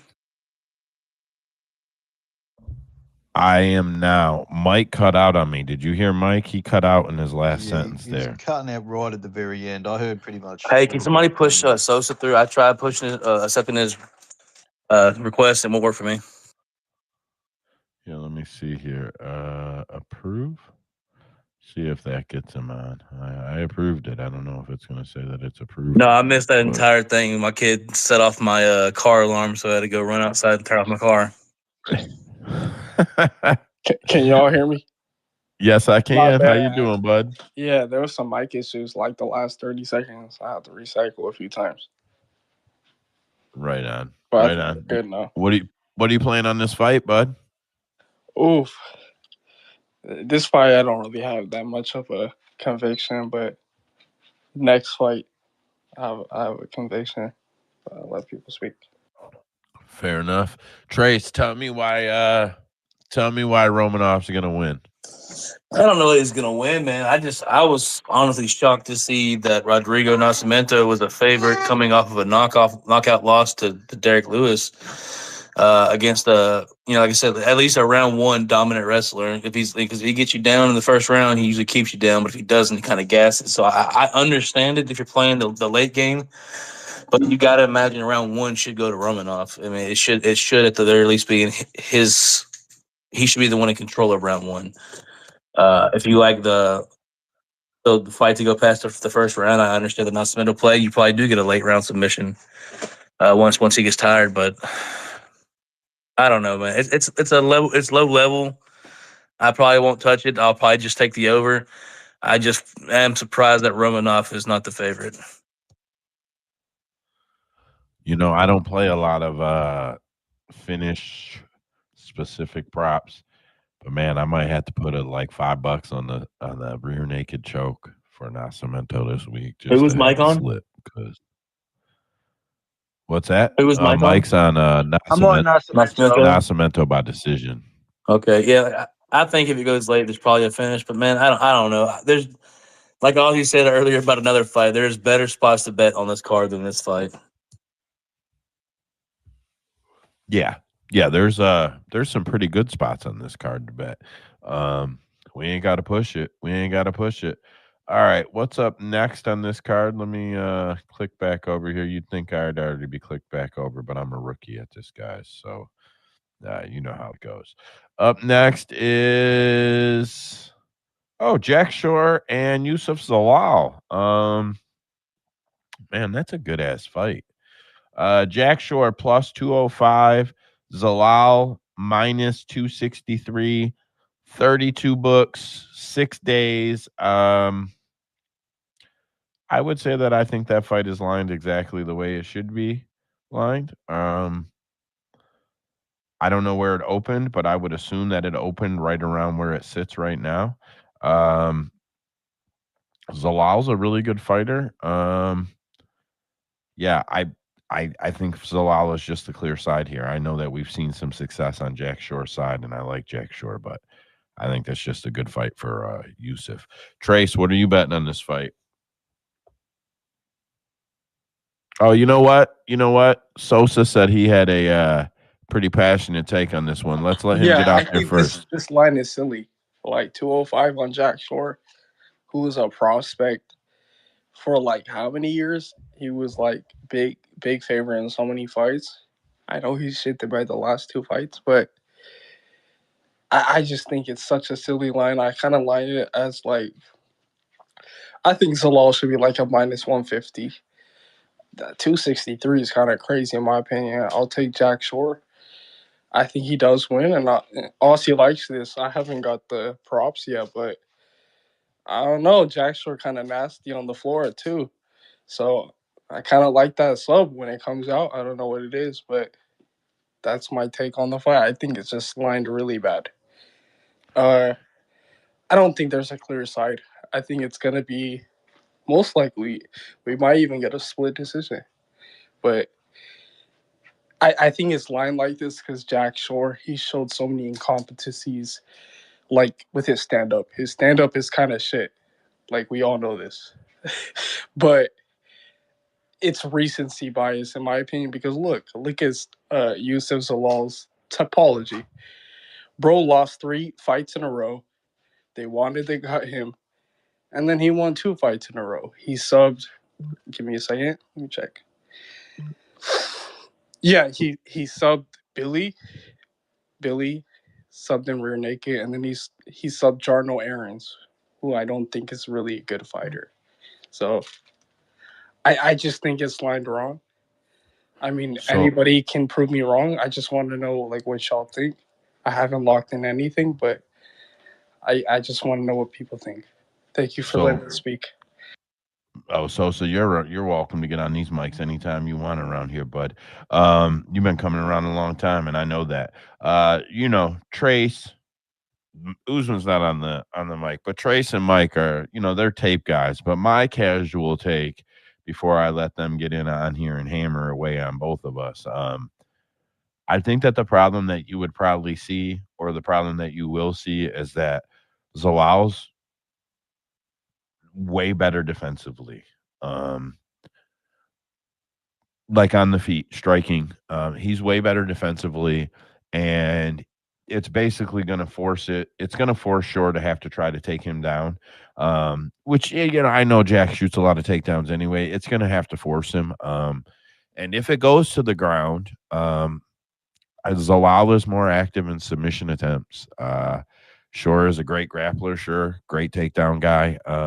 So is Zalal, and I think that Zalal he'll be more active, literally takedown attempt for takedown attempt. I think he'll be more active. And on the feet, I think that Jack Shore is probably a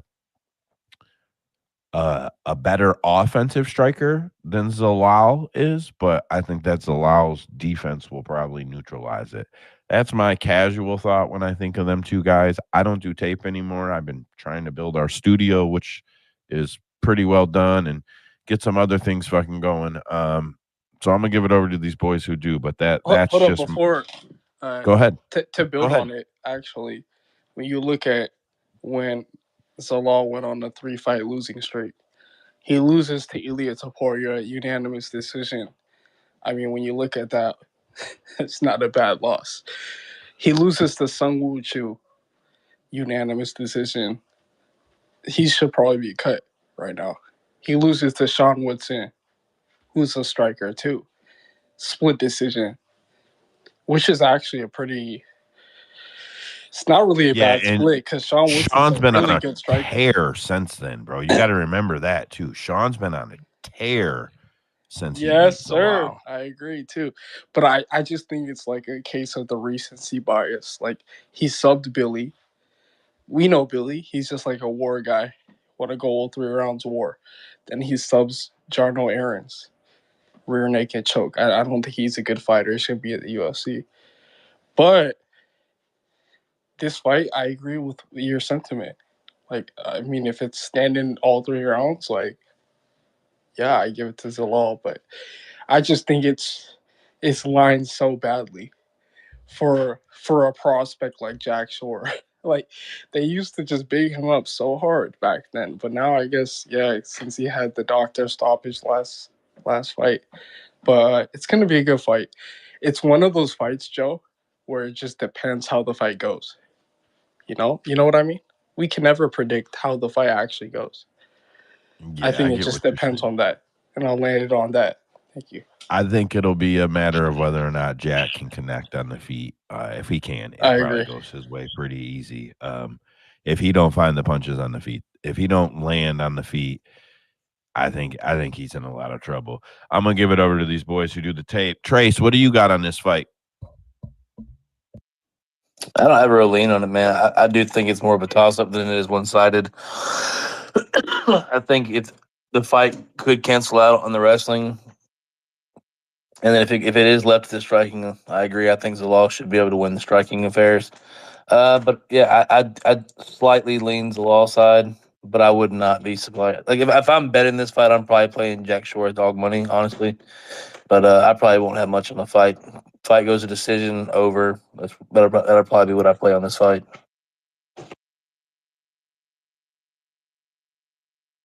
Mike. Yeah, Joe, you kind of hit most of it with your talking points. It almost sounds like you did do your tape study. Oh yeah, Zalal defensively is just way too good. He doesn't really strike carelessly. He uses his feints, he times his shots, and he always anticipates counters. And his movement, the distance he covers, I don't think Jack Shore can compete with that. He is a prospect, but that was at bantamweight. Like featherweight's a whole nother game. He's fighting with bigger guys, and Youssef Zalal is the bigger guy. I don't think he's going to be able to take him down as easy or control him. Zalal is just, from what I can see, is just better everywhere. And I understand like his past, his career, like how he started the UFC wasn't as good as he is now, but he is performing a lot better now than he was when he started. He's fighting like to his full potential. Like we all saw what he could be. He is that now, and I don't think Jack Shore is going to be able to touch that. So it's a law all day for me, and I actually have him as a lock. He's part of a parlay already. So I thought You think at Zalal was a lot older. 263? Oh, my bad. I thought Zalal was a lot older than he actually is. He's actually younger than two. Zalal's 27 with Shore being 28. So yeah, I mean this dude could be a problem for a while. Mike, what line did you get Zalal in that parlay? I mean, I know you know it's a lay, but what'd you get Zalal at ish? Do you know? I think it was like 220. Okay, so even at 260, you think it's a good bet? Or you think the line? I'm not trying to disprove Sosa. I just heard him try to get in. You think the fight is lined correctly at minus 260 or no? I don't know about 260. 220 was good for me. I probably wouldn't have touched it at 260.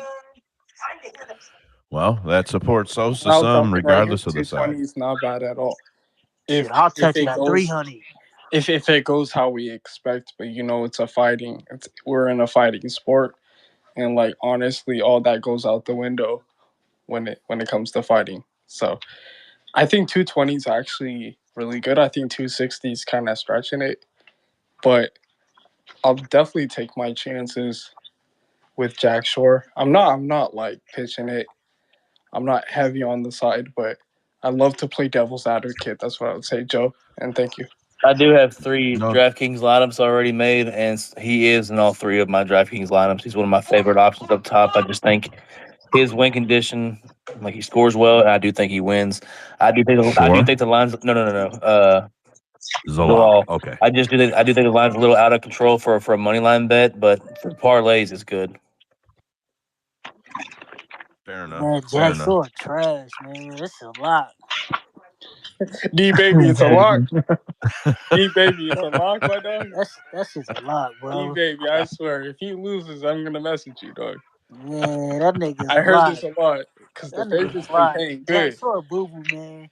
All right. Yeah. I'm gonna push this fight on to the next one because I think the next fight is one that we all should make some money on.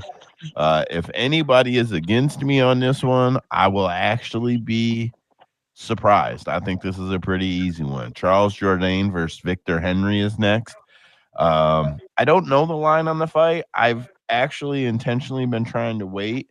I don't place my bets till late in the week anyway, so I've been trying to wait. I like to see the lines live in show. Minus 125 on Jourdain, plus 100 on Henry on the average. 33 books, 6 days. Slam Victor Henry. I cannot fucking believe he is not the favorite here. That's Good shit, absolutely Joe. I thought we insane. were going to be back and forth on this. Hell no. Jourdain is trash, bro. And listen, he could beat me up. Okay, let's be clear. Charles Jourdain could beat me up, I'm sure. Okay. Woohoo. Right on. I don't fucking care. In the UFC, Charles Jourdain is not the one, bro. Even his wins are, bro, I don't want to discredit other people. I really try not to bag fighters, right? Like he lost to Gene Silva. I actually clicked his record so I can say it because I know it's that bad. All right, so we got lost, Gene Silva, Sean Woodson. Then he beat Ricardo Ramos. Like, we're not, all right, you could feel however you want about Ramos. I don't think that that's showing me that, like, wow, you got a UFC super caliber win. Kron Gracie before that, get the fuck out of here. He lost to Nathaniel Wood before that, Shane Burgos before that. His 2 wins are not impressive to me. And I don't need tape to tell you this. Charles Jourdain folds under pressure. If just Damn, walk talking at my him. boy Ramos, Bro, just walk at him. Just walk at him. He will fucking fold.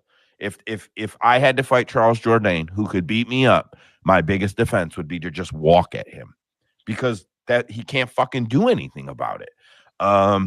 And Victor Henry is gonna fucking put it to him. Man, that has You got to told me be you don't dog. do no tape study? Bro, I watch a lot of fights and I used to do a lot of tape study, Mike. No, because you nailing it, bro. It's the pressure, bro. It's the pressure of Victor Henry that's going to be the key, and that's what's going to get him the victory. Yeah, he'll probably get him out of there. I'm not going to put a round on it, but I think Henry in round 1, round 2 is super fucking live. Trace, what's your take on this fight? Man, y'all already know I'm a Victor Henry truther. I've been on this dude through. I lost money on the Sunsell fight. I thought he was gonna whoop up on him. Yeah, man, I feel like this is a good spot for him. Like you said, the pressure you touched on it well, and he's just so well rounded, man. As many wins by knockouts as sub, he can get it done anyway.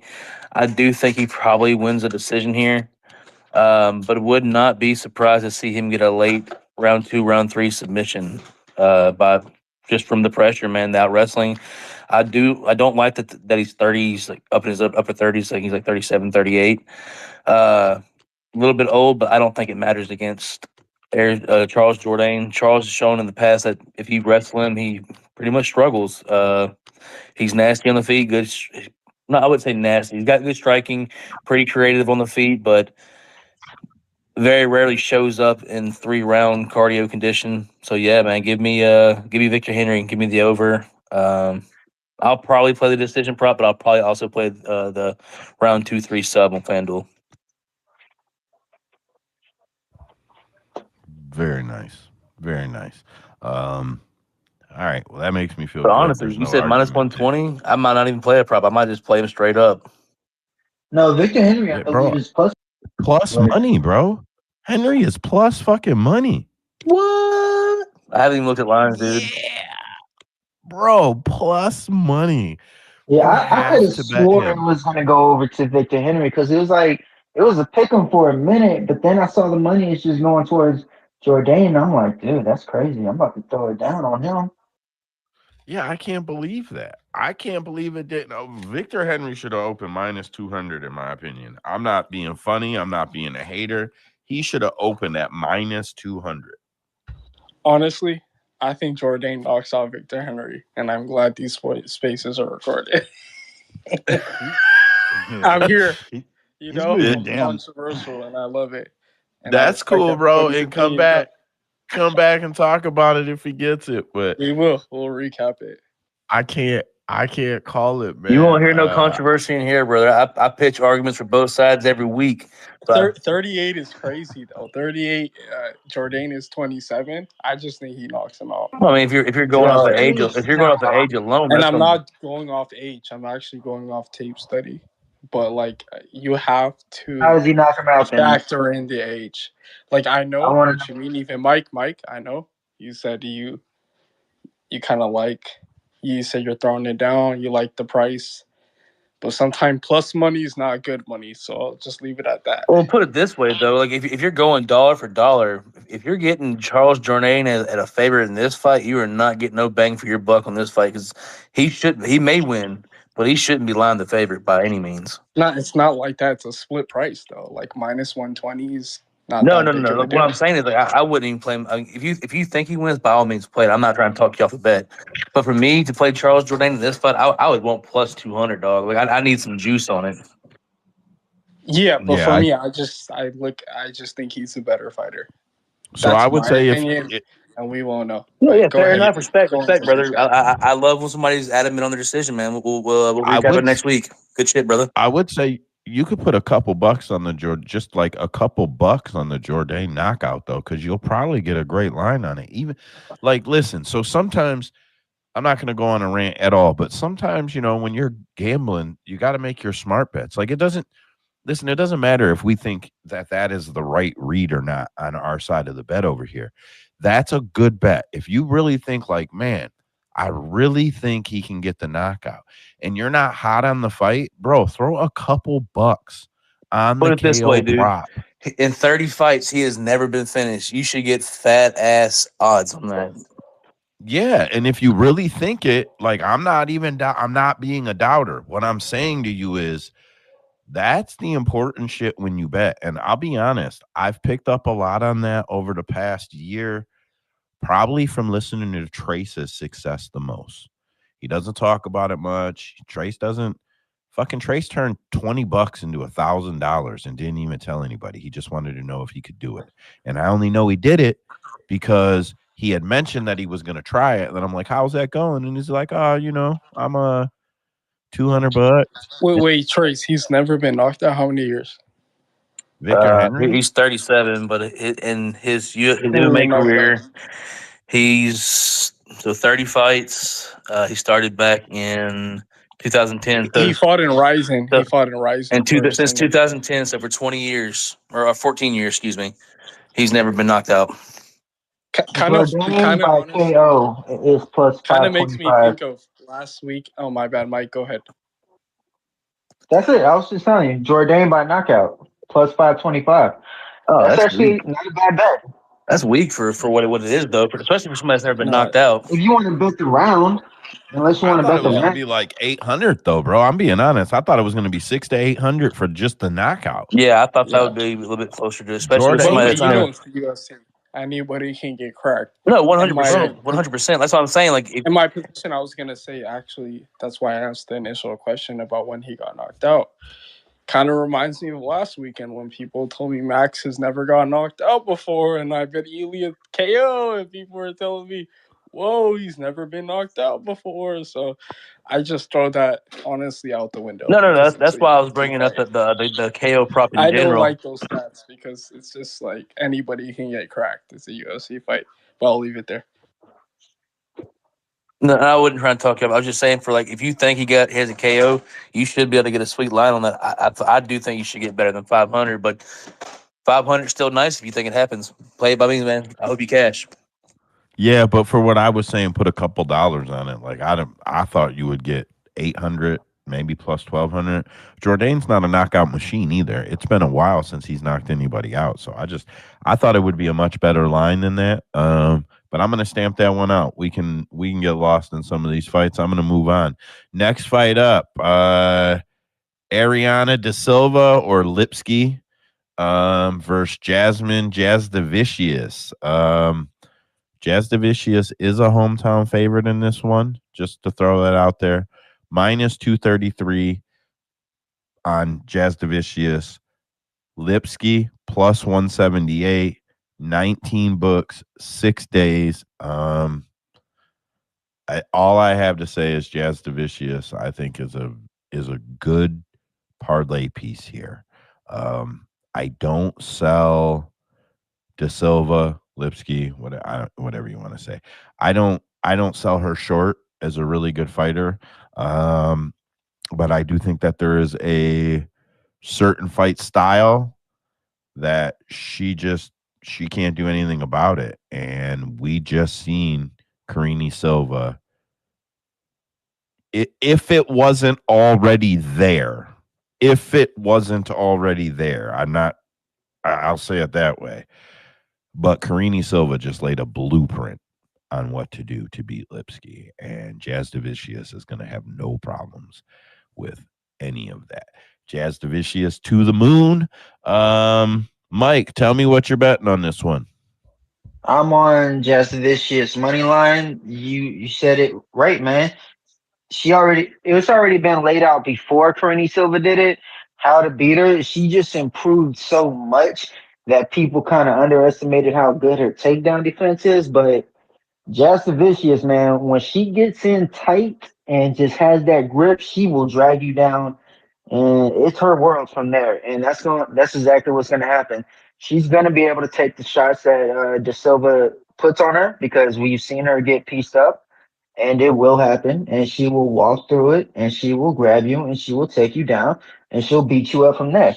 It's gonna happen, and that's gonna happen for 3 rounds because I don't think she's going to be able to just finish her like that. Silva is really, like I said, she's improved tremendously on her grappling defense. Even when she gets on the ground, she keeps herself from taking the most damage, and she will get beat up, but I don't think it's going to be finishing. She's going to keep it moving and try to stay safe as much as possible, but Jasudavicius is going to get the better of everything no matter where this fight goes.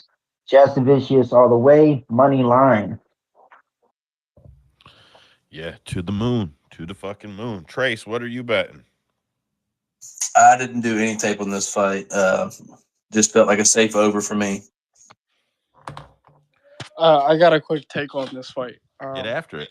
I actually agree with everything Mike said, but I'm not betting the fight. But you just got to take into consideration the Ariane Lipski knee bar, or just like the subs. She just throws wicked subs. But other than that, yeah, might be a long night for her. I'm not even trying to devil's advocate you, bro. Yeah. She ain't gonna do that to Jasudavicius though, and she won't too. I'm not even trying to devil's advocate you, bro. There's no way. Jasudavicius right now, I think we are seeing Jasudavicius going into her prime. Yeah. She's hit or miss though. Nah, sometimes she's there. Sometimes she's there, and sometimes I've watched every fight. What I'm saying is, I think we're seeing her go into her prime. I don't think you're going to see a bad night out of her again for a long time. I agree, Joe. I agree 100%. She's on her way to a title fight, and she's going to go straight there. Wait, what division is she in? Say that again, Mike. What's her weight class? Is it flyweight or is it 125? 125. Okay, yeah, you're right. She can go into a title fight. Yeah, I didn't even think about that. It's got to be 125 though. This is definitely a past fight, but Mike, my bad. He definitely he put it out there. I think that was the best review of the fight, and I'll leave it there because this is a past fight for me. Fair enough. I don't see any hands. I'm gonna just roll on to the next one. All right, next fight up is I say his first name so wrong, and I know it. Amini Zahabi. I probably butcher his first name. Aiemann Zahabi. All right, so I wasn't that bad. Versus Pedro Munhoz. All right, what's the line on this one? Zahabi minus 115, Pedro Munhoz minus 109. What the fuck? What? I love Pedro. This is a disrespectful line. Bro, what in the fuck is going? Okay, so that's an average over 32 books for 6 days. Bro, there's no fucking way Pedro Munhoz beats Zahabi. Well, let me tell you something, boys. Y'all better get ready to close y'all's fucking ears. Mike, what you got on this fight, brother? Look, man, I was on Munhoz before the tape breakdown, but man, every time I watch Zahabi, it's amazing to watch him fight because he doesn't like to lead the dance, but he likes to pressure forward. He'll like to pressure forward and just wait. He'll make you come out just by not doing anything. So he'll just wait for his opponents and he'll just go off that. And I love that. I love a good counter striker that has patience. And I love a good counter striker who has patience that can deal with pressure. Because we saw that out of Javid. I remember everybody on Javid, and I was like, yo, I'm not betting Javid on this fight because this is going to be the one that can beat him, and he did. Zahabi, he's a good striker, man. He makes everything count, and he's just so defensively responsible, man. And Munhoz is going to pressure. We know he's going to pressure. He's going to move forward. The leg kicks might be a problem. I'm not going to lie. Those leg kicks are going to be a problem, but I don't think it's going to do anything. I think Zahabi will be able to still move despite the leg kicks. And I still think that the volume and pressure that Munhoz comes with, it's going to play right into Zahabi's style. Like, that's what he wants. He wants you to charge at him and just open up so he can do what he needs to do, mostly with that right hand, man. I love that right hand. It's Zahabi all day for me, and I believe he's going to win by decision. That's an easy play, bro. It's this simple. It is this simple. Pedro Munhoz does not have the fight IQ to beat Zahabi. Zahabi is too smart and defensively sound, and there's no question about it. Zahabi is far too defensively sound for anything that Pedro Munhoz is going to bring. All that volume Pedro Munhoz brings, he's going to look silly out there because Zahabi is too sound and too smart. I can't believe that line. Trace, what are you betting on this fight? The over, man. Easiest bet of the night, dude. Like, Pedro Munhoz is an over machine, whether he wins or loses. We'll say this, though. If he goes in there and wrestles, we might see a different kind of fight here. I don't think he does. Most of his wins by finish have come through submission. Would be interesting to see what Zahabi's ground game looks like if he could get it there. But I don't think that happens. I think he's just a proven warrior that wants to come forward and do battle, man. And, yeah, I think he's just going to be whipping it at air most of the nights. I think the fight goes to decision. I'm not going to pick a side on it, but, yeah, I'll take the over. I feel like the over is a lock. Dude, who would have thought we see Zahabi in this spot? Like, he really has a chance to jump in the rankings and actually make a run. Why? Is Munhoz ranked? I believe he's like 15, right? He might still be ranked, I think, maybe. What the fuck, bro? He might be like 15 or 14 or something. He's like he's 4 in his last 5 or something. But well, let's be clear. If Zahabi's making a run, Zahabi's got to make the run now. He's 37 years old. He can't take a step back. If he loses another fight, if he loses this fight, there is no run. He's got to do it now or he's done. And even then, it's still just a low chance of success for him to get to the title. But I think he should be able to win this fight here. Thanks. I don't really have a take on this fight, but Mike again took all the words out of my mouth. Pause. He knows how to cap a fight. Look at this. Y'all know who Zahabi's brother is? Like, you guys never talked about it. Yeah, we know who he is, bro. Come on, man. Yeah. Bro, That's huge, too. That is huge. That's huge. We Faraz in the sit in corner a is Twitter space for 3 hours and talk about fights every Tuesday night. Hell yeah, we know who his You guys brother didn't is. bring it up though. That's huge. Like Faraz in his corner as well. You know, Faraz is his brother. Like that even makes me like Zahabi even more. Yeah, But I that just was wanted most to of the put that selling. tidbit into. That I was wasn't trying to disrespect anybody's fight knowledge, but people No, I'm forget just that busting your he's chops, his bro. brother. yeah, People forget that that. was most of the selling point of when he came to the UFC was all he could be so much with being the brother of Zahabi, you know, or of Faraz. Yes, sir. Yeah. Man, I thought it could have been his kid till I seen the age after when I first heard. Anyways, up next is that's the Mike Malott fight, right? So up next is Mike Malott versus Trevin Trevin Giles. Giles. Malott minus 270, Giles plus 207, 32 books, 8 days. I think the line's fairly accurate. I would like to see Trevin Giles win. I think he's an all right guy, and I don't want to see him get cut. I'd like to see him be able to stay in the UFC. I think his chances of that go down tremendously if he loses this fight.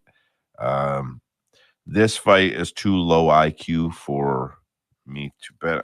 Man, that sounds like a real asshole thing to say. Mike Malott is the side, but at minus 270, I'm probably not going to bet Mike. Yeah, I'm lying. I'm going to put him in a parlay because he's going to beat Trevin no matter how much I'd like to see Trevin win. Trace, tell me what you're playing on this fight, bud. I am absolutely not playing Mike Malott at minus 200 or whatever it is.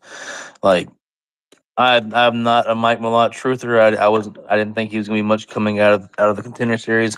I honestly thought he would lose more than he has already by now. Trevin Giles has a nice jab, man. He's nice on the feet, but he is a slow starter, and he gets caught early quite often.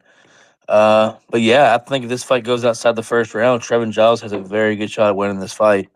But it all starts with the jab, and if he goes out there and gets his jab going and keeps Mike at range, we see this fight play out to be a very, very interesting who has better cardio fight. And I just think Giles might have a little bit more dog in him than Malott does.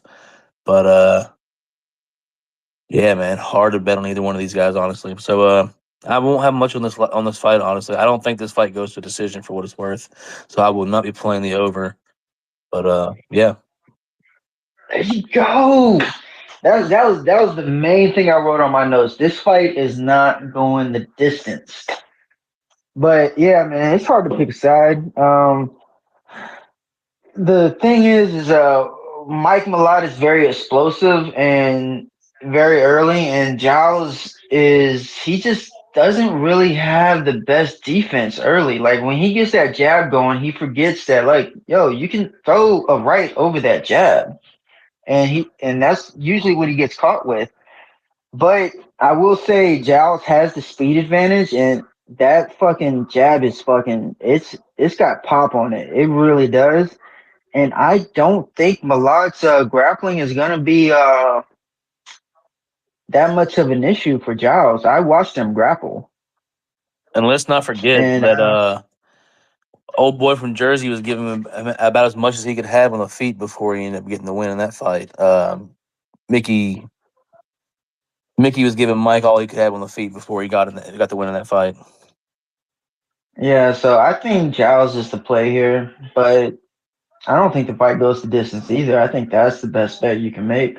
What's the line on that? I'm sure if you're betting Malott, you're betting Malott by finish, so it's probably not too good, honestly. Yeah, well, Mike, I think Joe, do you have a what? line on that? On the fight to go over? No, did not go the distance. No, I haven't. I can give you the under though. The Malott under is set at 1.5, and under 1.5 is minus 103. I don't know if for Malott, 1.5 is kind of sketchy. for Malott, if you're on Malott, you probably like that line at minus 1.5, but or plus one, whatever it is, 1.5. But I don't know. I think the Giles finish comes late. Same. Yeah, fight to go the distance. No, you probably get minus 200. I would assume. Just making that up, I guess. But Like I said, there wasn't a lot of these fights that like really caught my eye. But if I look at the lines later this week when they come out, and I do see some good variants on them, especially like this one. Like if I get Giles KO round 2 or 3 plus like 800, dude, I'm gonna be all over that shit because I do think he gets the late round stoppage. If it's not just from accumulation of damage from the jab, I mean, I think that jab's gonna be a huge part of this fight. I got it. I hope so. Round 2 is plus 1500 KO, and round 3. Let me see. Well, there's round 2. KO round 1. Round 3 is plus 2000. The goes the distance prop is minus 250. No. Minus 250. So yeah, whenever FanDuel finally puts up their grouping rounds, if they're 13-2, I'll probably get close to 11. So yeah, man, I would be very happy to get Trevin Giles minus by KO round 2 or 3 at that number. So I'll probably jump on that. Fair enough. You're good at hitting them props, so Dude, I don't even play money lines half the time. Like I'm such a prop hunter at this point in my career, but it works out for me, man. Like I don't know, I don't I don't like to brag, but it's just for me the my unit size and what I bet, just a minus 200 might be like for D baby, and knowing that he plays $1,000 and even $10,000 bets, minus 200, he's still getting 5K on that. That's fucking huge. For me, like getting a few extra dollars is just not it. So I'm very much a prop hunter. Man, the only reason I don't fuck with props because man, they take too long to drop. So I be like, man, I ain't got time, I ain't got patience for that. That's shit. why me and Ozzy, man, we hit it off right away because my boy started talking about props and he started speaking my language right away. They take too long to drop the bitch. Like, why they can't do that shit in the beginning of the week? Like, because it'll get hammered to death. No, plus I don't know. I've always wondered that too. MMA is a pretty big gambling market.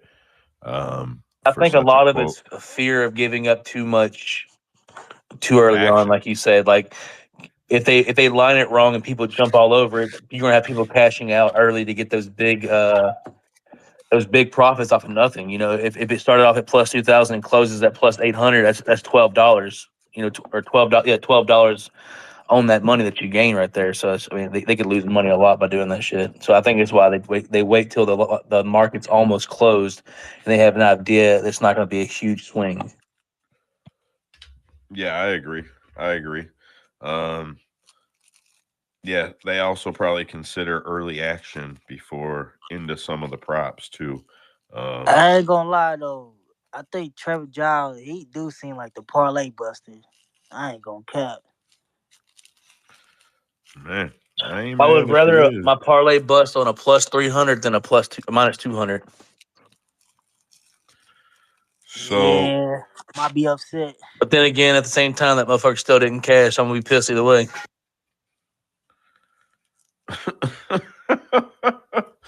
I'm moving on to Dustin Stolfest and Marc-André Barrio. Dustin Stolfest plus 160, Marc-André minus 200, 32 books, 8 days. Man, tough fight to get excited to bet. Pause before we start this fight, Joe. Let Usman go ahead and jump back in and catch up on all the fights. Hell yes, I didn't see him there. Get after it, Usman. Hey yo, we already talked about the Romanov and DeLima fight. Romanov and whatever it is. What's his name? Not DeLima, but it's something else. But yeah, we did. Nascimento. Oh yeah, Nascimento's the lock of the card, guys. Pile on right now. Well, I'm actually on an island on that one. I was surprised. Like I said, I was telling him earlier, I was surprised to see Romanov as the dog in this fight. But everybody else seemed to be pretty much like I said, no play on this fight. I like the over, but everybody else seemed to be on the Nascimento side as well. I'm on the Nascimento side, bitch. besides just straight out wrestling, I think Nascimento just has the advantage in every single spot. But go on with the rest of the fight, guys. Card. My bad. Had a family thing I had to get to. Fair enough. Dustin Stolfest minus or plus 160. Marc-André minus 200, $32, 8 days. Not a fight I'm very excited to bet. I feel like Dustin Stolfest is one of the fighters that MMA handicappers lose the most money on. Yep, that's what I think. I think everybody's always got some stupid fucking reason to bet on that guy. And he fucking always loses. He fucking does. sucks. He does. And everybody's always got a fucking reason to bet on him. Like, always, there's someone. Well, let me tell you something, Joe. People. Not this fucking guy. I think Marc-André Barrios one of the easiest fucking picks of this card. And I'm honestly, it's probably lined correctly, but I'm surprised he's not a bigger favorite, man. Minus 300 by the he's time supposed it to be goes off. this elite submission grappler, as well, at least what they're trying to play him out to be on the Contender Series going in. And he's forced to strike because he can't get a fight down to the ground. Marc-André is going to walk him down, put him up against the fence, beat him up, and honestly, probably break him. I don't mind the decision prop here, and I'll probably play a little bit of the round 2, round 3 KO for Marc-André Barrios because Stoltzfus does quit. He breaks. He gets beat up. And, I think Marc-André plays the bully in this fight. Yeah, you're Yeah, right. it was the takedown defense for me that sold me. Like once you see how good his takedown defense is, you're like, oh, okay, so this is going to be a striking fight. Who's the better striker? Of course, it's Marc-André. And even if he wasn't better technically, just the way he pressures and just keeps the fight going, that's a lot for a lot of people. And I don't think Stoltzfus would have been able to keep up with that either. So yeah, it's Marc-André for me. Like, the way Fluffy beat this dude up, dude, like, I mean, it's just, that kid's, that's just it's a feather in his cap, man. Mark's not bad. He's not one of these guys that's going out and losing to bad guys. He's a solid fighter, and he should have an easy win here. Well, Usman. he broke his rib in that fight, right? He was done after the first round. Yeah. I just thought he had bad cardio when I was watching the fight. Initially, I thought it was why he looked so bad, but yeah, I think he did get hurt. Usman. Modern day poet that goes by the name of Taylor Swift said, "It's me. Hi, I'm the problem. It's me, and I'm that dude that goes to bed Dustin Stolfus every single fucking time. I love that guy. Not today though. Not this weekend. Fucking, there's just no chance for him to win this one. I think, and it's the last time I'll have the opportunity to bet him because after this loss, I assume he's gonna get cut." So with that being said, Dustin Stolfus submission, boys. Let's get it done.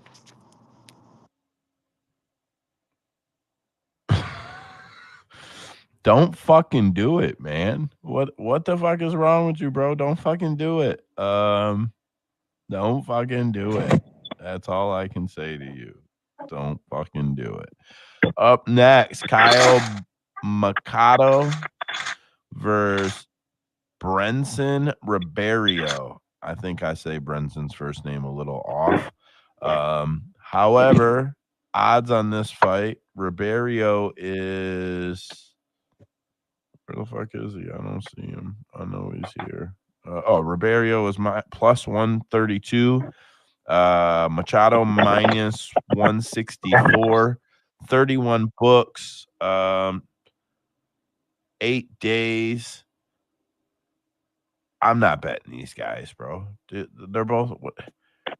Do either one of them?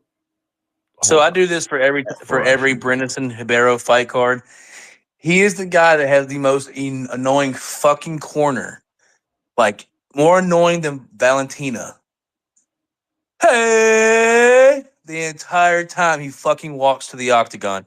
Drives me fucking insane that they feel like they had to show his walkouts for a dude that is not going to be in the UFC in 2 more fights, if not sooner. Nah, you talking about the other dude. I'm talking about Brendan Ribeiro. Is that not British? Yeah, that's not that different one. Okay, like thank God, dude. I knew you. As soon as you said that, hey, I knew who you was talking about. That's not him. That's another dude. That's the dude I got knocked out by. The dude. I forgot his name. The black dude, the African. Hassan. Yeah, Yeah, dude. you As talking soon about as I him? seen that fucking name, I was like, I'm not watching tape on that fight. Yeah, so that's what I thought. Neither one of these guys have a UFC win, but they both got contender series wins. Fuck you. Neither one of them got UFC wins. We're done with this fight. I'm Nah, out. hold on, Mike, man. do you Nah, want to give it? this dude good plus money, bro. I was looking at this guy, and the dude he No. fighting coming down to light heavyweight. So man, this dude good plus money, bros. Ribeiro, no. Yeah, man. There's no good money in this No. fight, This bro. nigga, Look, if you think he can get the job done in the first round, then go for it. But he is bro, a he can go killer the B distance killed too, Fado. No. bro. How you gonna No. tell me, bro? Cause I watch it, man. I'm telling you, bro. Dude, he has the worst striking I've ever seen. He got lucky when he beat Lopez on Contender Series. He lucky he caught him with the straight shots. His length is good, his straight shots are good, but the head movement sucks. And Machado is really good at timing his shots, and he can take a shot. So he's gonna be able to take whatever Ribeiro throws at him, and he's gonna knock him out. Is Bro, this you know is he this coming down, right? You know he coming down, right? Yeah, from heavyweight. He looked bad as a heavyweight. If anything, that means he's gonna be in better shape. So you yeah, he betting looked on savvy him? at heavyweight. But he was a potato at heavyweight that could take damage. Yeah, bro. I've watched some of the damage he takes. Dude, he took it like a champ and knocked that dude out on BFL, bro. He oh my god, that dude was a tank, No, all yeah, muscle, and he was Machado. just Machado's good, bro. He's that guy Is that you the look at over and you at want one to. and a half or 2.5? Huh? Bro, that nigga Machado, what? That Is the nigga not over at him. 1.5 or 2.5? Who I you would asking? if it's under It's two at and For a a one heavy, and a half, half. 1.5. It's at one and I a imagine half, one and a half. minus 152 to go over. It's you think it's gonna go over? Yeah, 1.5 easy in my opinion. I Huh? think Machado carries him to like the second, third round, and then gets it. I think he gets a late knockout, or he gets a decision. Oh, well, I I got think nothing Rivera on gonna that. get I it think done. Machado's gonna win, bro. I actually think Rivera gonna get it done. Whatever that nigga name is. Is it Rivera? Yeah, Yeah. Ribeiro. Yeah, Yeah, Romero. Ribeiro. Yeah, I I dude, didn't look, touch his fight. I'm not knocking it, I, bro. I really think it's possible in the first round because he really does go hard. But yo, his defense is fucking it's horrible, and Machado's not the one you want to have horrible defense against. I, Hey, but Ribeiro is coming up, isn't he? Isn't he nah, coming up from No, 185? this Is is this the guy that fought? light heavyweight. He's a light heavyweight. This is not the guy that fought Roman Kopylov. nah, man. That's what I'm No, saying. Y'all confusing No. him with somebody else. Man, I can't believe we still talking about this motherfucking Cause fight. this nigga good plus money, dog. Get that shit, bro. I'm done with this fight. Up next is We're only still Janata talking about it because we're Denise. talking about one guy that sucks, and it's not the right guy that sucks. It's another guy that sucks. Yeah, they confusing with somebody Jan- else. Janata Denise versus Derek Lewis. Lewis. Derek Lewis plus 140. Denise, I know I say it wrong. Denise Denise, my boy. is minus 175. I think that's a fair line. 31 books, 8 days. Denise on the run, man. Derek questionable. It's so, sometimes you got to look a little bit outside of the box, even outside of the tape box. UFC's cashing Derek Lewis out, man. This is what they do to heavyweights, old knockout artists. This is what they do. Derek Lewis going to keep losing. He can win one here, win one there now, but Derek Lewis going to keep losing until he quits. 90% of UFC fighters retire or leave the UFC on a loss. Derek Lewis won't be no different. Love the guy, but I don't think he'll be any different. Yeah, I gotta fade his ass. I gotta fade him. I gotta go with the knees. Usman, what are you playing on this fight? No sirree, bro. No sirree. Lewis ain't losing this fucking fight, man. Jonte Denise is getting knocked the fuck out, bro.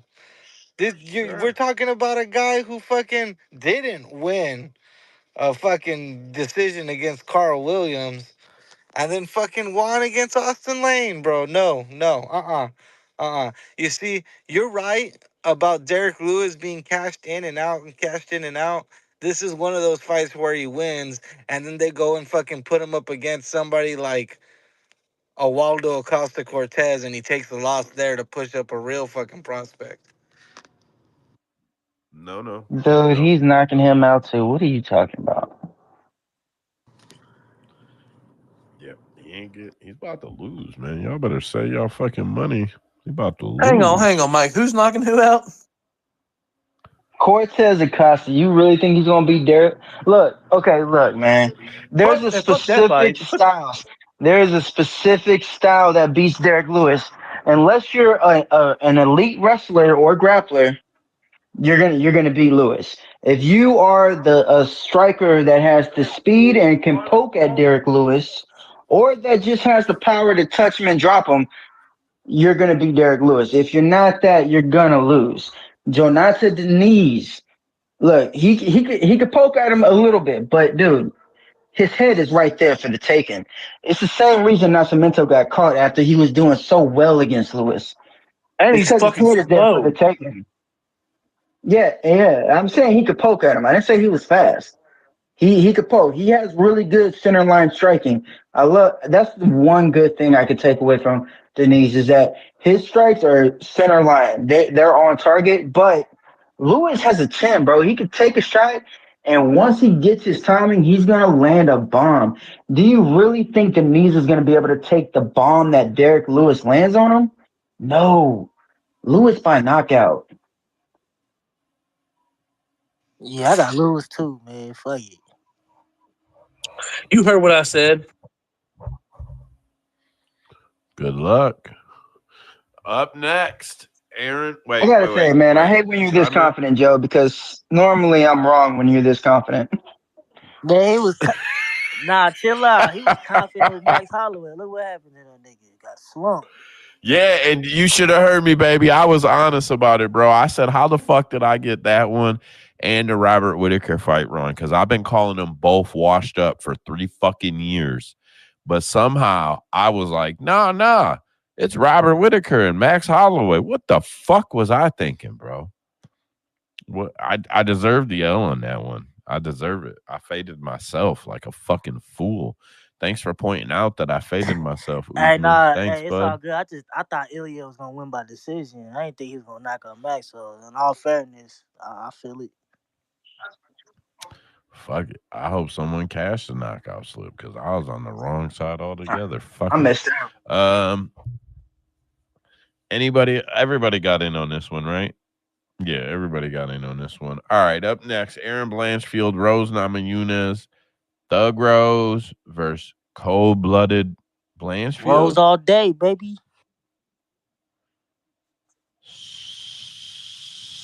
So the odds say that minus 141 for Aaron Blanchfield, plus 113 for Rose, 34 books, 8 days. Man, I'll be honest. I've had a bit of a hard time capping Rose's fights. Mostly because I don't think she's as good as she is. So I've had a little bit of trouble with it. But man, I still think Blanchfield is the side here. I think she'll outpressure her. I think she'll hold her against the cage. I don't think that Rose. I think that she'll outstrike her. I don't think that Rose will land a knockout shot on Blanchfield. Yeah, I feel like Blanchfield is just going to be the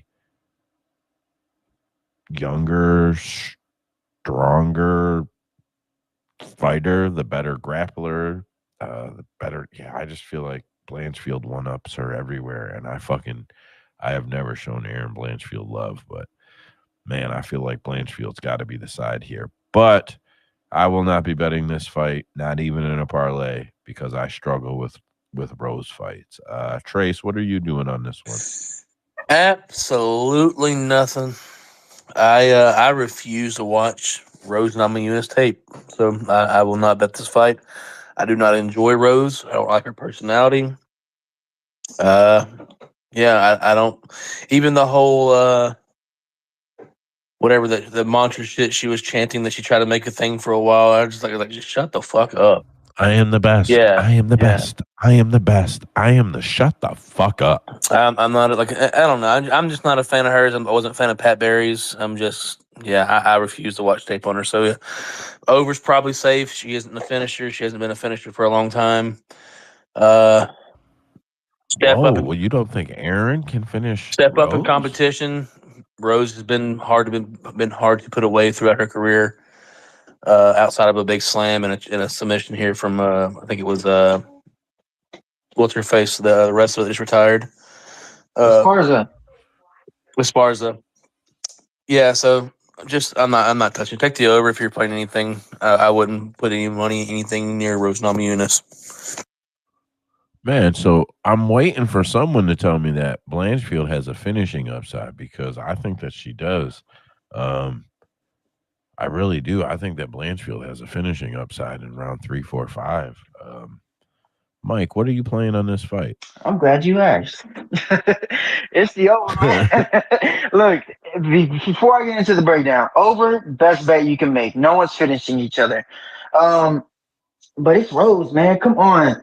Look, Aaron Blanchfield, I kept saying this, man. I said it for so long. Her striking is horrible. And it showed in that Munhoz-Fiore fight.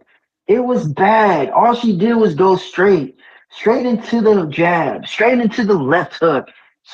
Munhoz-Fiore didn't even have to do much. She just waited for her to come in, and she just threw something out there, and it kept hitting her, kept on doing it for 5 rounds. She did not make no adjustments, make no reads.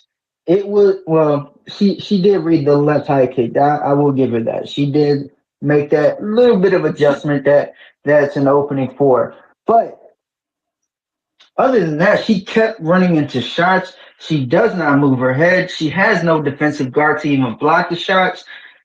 And that's Rose. Rose doesn't have the combos that I would like normally for a high-level striker, but she picks her shots very well. And, I mean, to me, from what I can see, I think Blanchfield can get her down, yeah, but I don't think she's going to dominate or control her. Rose knows how to get up. She's very hard to get down. She's got some strength herself, and she looked way better in her last fight. She looked like, I would say, the Amanda Ribas fight. Like, it was kind of like sketchy, like what's going on. But even though she performed well in my eyes, she didn't look like she was in 125 shape. That fight against Cortez, she looked like she was in 125 shape. And look, if you want a comparison to Aaron Blanchfield, it's Tracy Cortez. Like, I understand everyone's giving the hype to Aaron Blanchfield, but Cortez beat her, and they are the same style.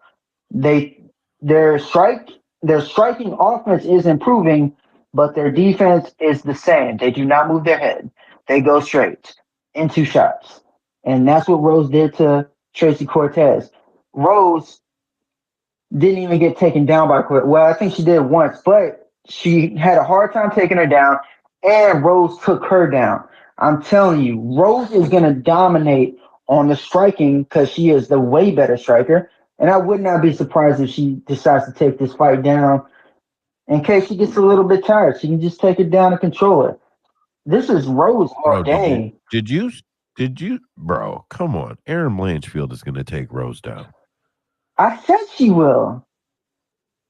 Repeatedly. No, it's not going to be repeatedly, bro. No. Rose, yes, it will, Rose bro. She's really good. She took Miranda Maverick down like 100 fucking times. There's no way. Listen, I know Rose has good takedown defense. I know, but bro, come on.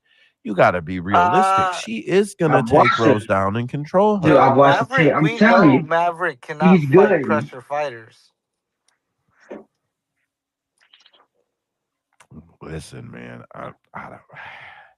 Look, you're telling me after watching her fight Fiora that she's gonna outstrike Rose. I watched Rose fight Carla Esparza.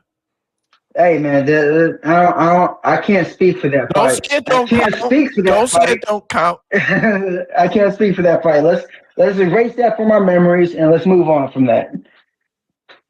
Yeah, see, and that's that bullshit. That's that bullshit right there. Yeah, I'll be honest. I haven't done well on Blanchfield either. So anybody listening, man, go with what Mike and Trace and Usman all say. Don't go with what I say. These are two fighters I struggle with betting. And I probably will end up parlaying Blanchfield like a fucking ass, but Look, we all agree the over is the best bet you can make. Man, Blanchfield finishes in the third. The over is 4.5. Dude, I don't see it happening. Like Rose has really good. Let's just say Aaron Blanchfield does dominate. She's not going to be able to get a submission. Rose knows how to create space and keep it moving. She's good in her guard. She's good. Are you telling me that Rose doesn't give up her back? Okay.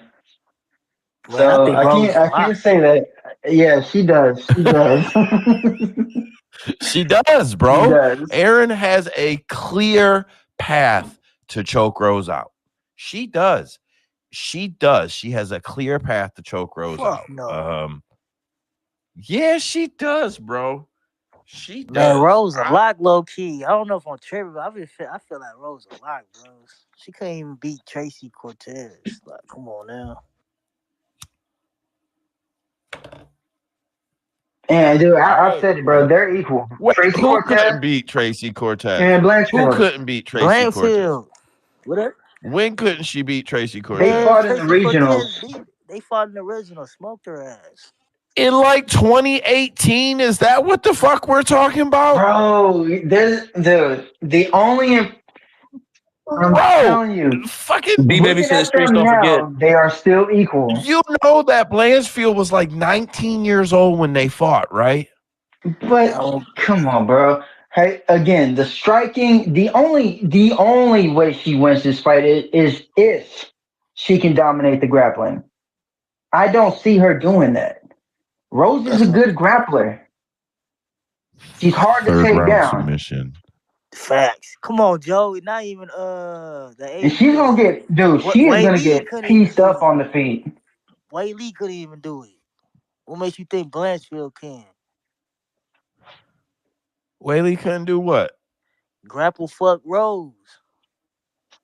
And to be honest, Carla couldn't either. Like the little moments that they did engage, Rose got right back up.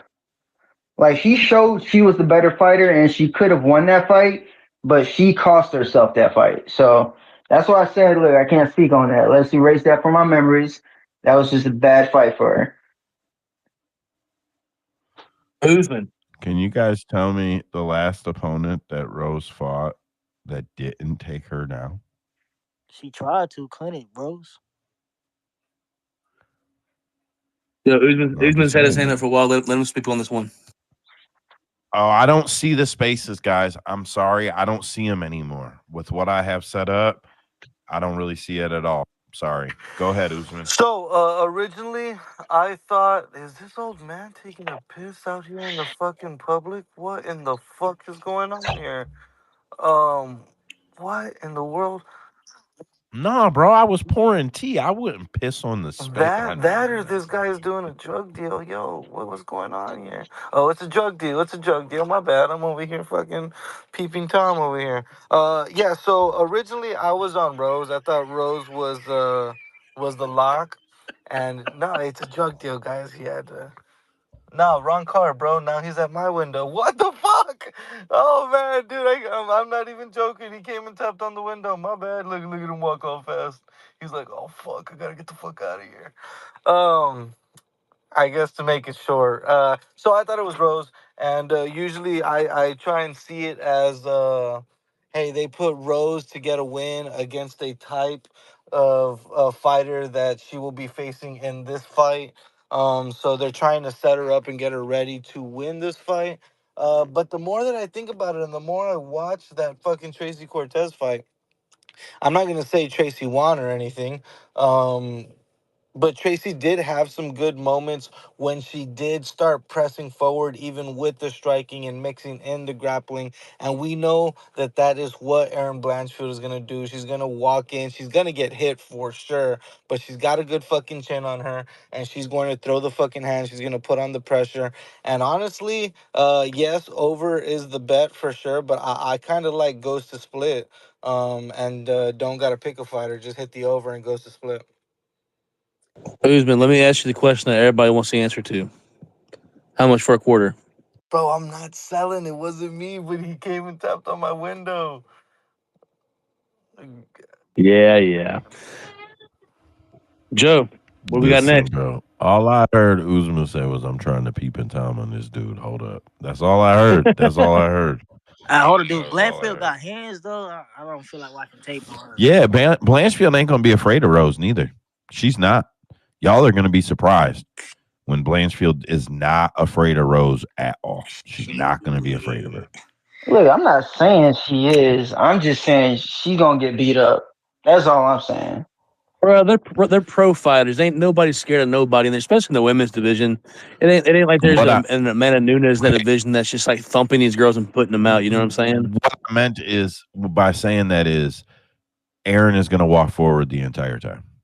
Oh yeah, Aaron Blanchfield is but gonna walk forward the that's Rose's entire game time. though. Rose's game is now footwork. She's the girl that likes to glide on the outside and footwork, cleaner movement. But yeah, it really just, if he's able to walk her down and pressure like the way that Andrade was, obviously she's probably not going to dump her on her head and knock her out. But you got to cut off the ring, and you got to have footwork in return. You can't just try to walk her down the entire time. She's got to cut off the octagon. I don't know, man. Like, Does so she I'm do staying that? off of this fight, but I feel like Rose is the side. Like I even put a parlay in the group chat earlier today with her being in it at plus 100. Uh, I don't know, man. I just don't know if she's ready for this step up in competition. Honestly, Listen, I just want to tell Mike that I want you to, Mike specifically, in the third round when Rose gives up her back, whether she loses by that or not, when she gives her back up and you start sweating, I want you to message me, fuck you. I just want you to message me and just say, fuck you to me, and it'll be fine. But because it's going to happen. Rose is giving her back up. She's getting choked out. Cade, what do you All got? right, I'm clicking.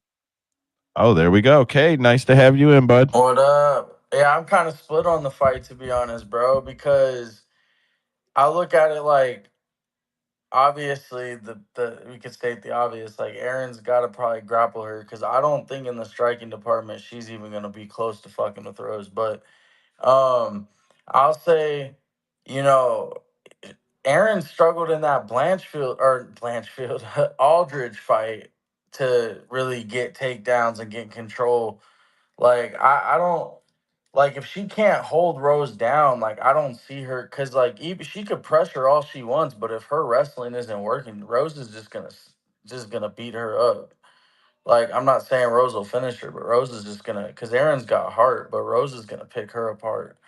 So like Aaron has to get her down any which way, but I mean she's Rose is smaller than Manning, so I don't know if it'll be as hard, but like she struggled to get Manning like, controlled. Like I don't know. I'm very split on the fight, but if I had to pick a side, bro, I low key think Rose.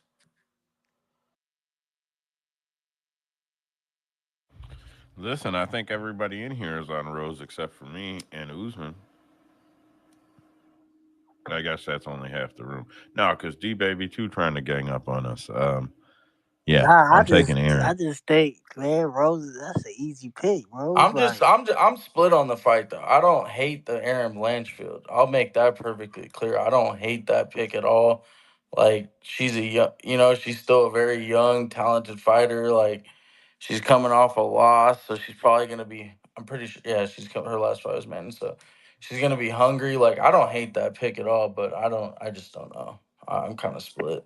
And look, man, one thing I like to look at is improvement in between fights. That's whether you lose or you win. And I've been watching Blanchfield since she made her debut. There's been no improvement in her striking, none at all. The pressure is good, yeah. That's been a little bit more and more, but as far as just being able to set up shots, use feints, maybe get your head off the center line, none.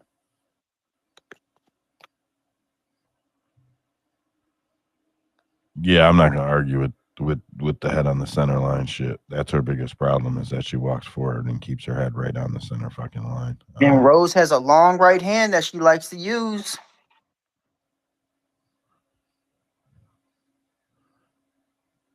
Is this real? Look, that's the thing though. So as I was saying about like, oh, they set up fucking Rose to fight Tracy, and she got a little taste of the style before she fights Aaron. It's kind of the same thing for Aaron and Manon. Like you got a little taste of an elite striker that's gonna move around a lot. If you can't fix the holes, if you can't make any improvements in the striking, might as well be wiping your ass with an Aaron ticket for the rest of her career in the UFC whenever she faces somebody that's got footwork. Like you need to be able to show some sort of improvement in this fight after you lost that last one. Yeah, I don't disagree with that at all. Man. All right, we beat that one with a fucking stick. From there, what do we got left? Just the main event, right? Yep. Brandon Moreno, Amir Albazi. Brandon Moreno minus 167. Amir Albazi plus 135. 32 books, 8 days. I don't say this with a shit ton of confidence. But I think it's Amir Albazi. If I'm being 100% honest about it, he's not the better striker. He's probably not. No, not probably. He's not the better striker.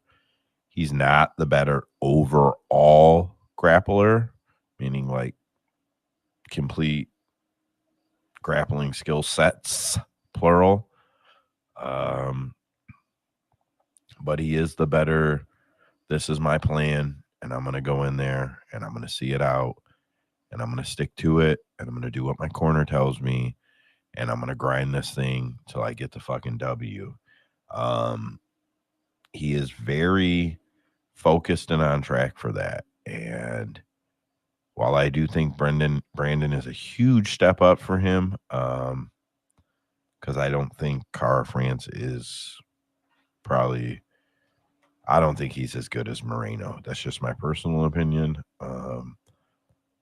I think Amir Albazi, by game plan, wins this fight. I wouldn't be surprised to see Brandon win the round 1, round 2. I doubt he wins round 2. I wouldn't be surprised to see him win round 1. I think, and then Amir just pressure cooks him for a boring ass fucking win. But I think Amir is the side. Yeah, I don't know. I'm a guy who's kind of ready for some new guard too, so I want to see Amir get pushed up, but only if he's ready or whatever. I don't know. That's my read. If I do a money line parlay where I just, probably I like to do overs and unders and mix them in and all that shit, and then I try to do a money line parlay on all of the favorites that I like. And then sometimes I like to parlay the dogs or parlay a couple of the favorites with a dog that I really like to boost the odds up. I'll probably play Amir's money line in a parlay somewhere. Probably won't play it real heavy. Yeah, that's my read. Curious what all you guys got. I cannot see the space, so I'm going to just shout them out in whatever order. Usman, what are you playing on this one, bud? I've been telling y'all for a long time, boys. It's Albazi, baby, go. He was supposed to win this fight back in February before he broke his damn neck and had to get surgery. That's the only thing that gets me a little worried about it. And he's actually coming out and saying, like, yeah, I was almost paralyzed. Thought my career and my life was going to be over. Kind of scary, but I think people undervalue his striking. I think people are crazy if they think Kaikara France won that fight, but that's a whole nother discussion for a whole nother day. I think he'll land the more powerful shots, even if they are the lower volume. And then once he gets it to the ground, I think he'll be able to hold him down. I think people are going to be thinking that he's going to, or Brandon Moreno is going to scramble his way out of some of these bottom positions. But Albazi's just going to be one of those guys that's going to follow the hips and keep staying on top of you. I got Albazi by decision.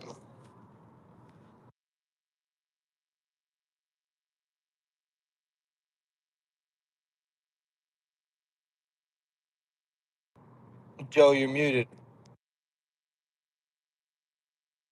Mike, what you got on this fight? Okay, so yeah, look, man. Before I broke down the tape, I was on Moreno because I was looking at that Kai Kara France fight. Like, yo, he got tired, but man, I broke down the tape. I'm with you, Usman. I thought he won the fight when I watched it live. I thought Albazi was the clear side to win that fight, but Kai Kara France was just a stylistic challenge, like one he hasn't fought before, and I believe he fought through it. And even when he was tired, he still pushed through that exhaustion. So I think it's the pressure of Albazi. I don't like his defense. I believe Moreno is fast and he has these long like not extended combos, but how how he uses his reach. So I believe round one, I believe we're gonna see that on full display because he doesn't move his head and he just kind of moves forward. But that pressure, man, that pressure to make you fight, or either you're gonna throw something or I'm just gonna start laying into you kind of style. I think that's gonna get Albazi the win over 5 rounds. The fact that he can keep pressure, keep the action, the pace high, and even if you cause him problems, he will still find a way and stick to his game plan. Like Joe said, he said it perfectly. He will stick to a game plan and win this fight. So it's Albazi by decision for me. Hey, you know when Mike says I thought fighter A was gonna win, and then I did the tape, and now fighter B is gonna win. It's a lock. It's a lock. The boy does the tape, and when he's wrong, he knows he's wrong, and he picks the right side. That's my boy, Mike. Nice take. Yeah, I liked what Usman said about he follows the hips. That's probably the correct way to say sticks to the game plan. I expect this to be a very Bilal like performance out of him, meaning no need to vary, no need to do anything exciting. Get in there, grind it to a fucking W, and move on. Yeah, that's just what I expect. I did have to walk away for about 20 seconds, but I'm pretty sure it just went from Usman to Mike. Trace. Yeah, man. I'm trying to not to bet fights where I'm fans of a certain fighter when I'm especially not when I'm a fan of not a fan of the other. So I didn't do tape on this fight. Initially, I would like, or my thoughts would be Brandon Moreno that would beat him up in volume, just a more busier fighter. I am also with no tape, obviously. One of the guys that Usman's talking about, thinking that Brandon Moreno should be able to shrimp and get himself out of bad positions and cause scrambles. But yeah, I'm thinking the fight's probably a solid over. I would play the over if I'm going to bet this fight. I didn't do any tape on it because, like I said, I didn't want to give a biased opinion on a fight and mislead people. So I feel like the over is a safe bet, and that would be my advice for this fight. Cade. Yo, you guys know who I'm picking. I'm going with Brandon Moreno, baby. I think he's the better wrestler. I think he's the better boxer. I think he can scramble out of bad positions. I think he throws more volume. I think he has good cardio. I think he can push the pace and hang with Albazi. Albazi's defense sucks. He got taken down by Kai Kara France. Kai Kara France also freaking smoked him in striking, like more than double his strikes. Yeah, I don't know. And then I just think Moreno's better than Albazi. Like I don't really rate Albazi as this high level guy. I think he's definitely beatable. And yeah, Moreno's fresh. He took some time off, and like Joe said, like I kind of want to see some of these new guys come up and like get in there and some fresh faces, but I just don't think this is the fight. I think Brandon Moreno's just better than him. So that's what I'm rocking with, Brandon Moreno. I wish you luck in your bets, but I'm definitely betting against you on that one, my friend. Yeah, I don't see it, man. Moreno is too sporadic. Yeah, I don't know.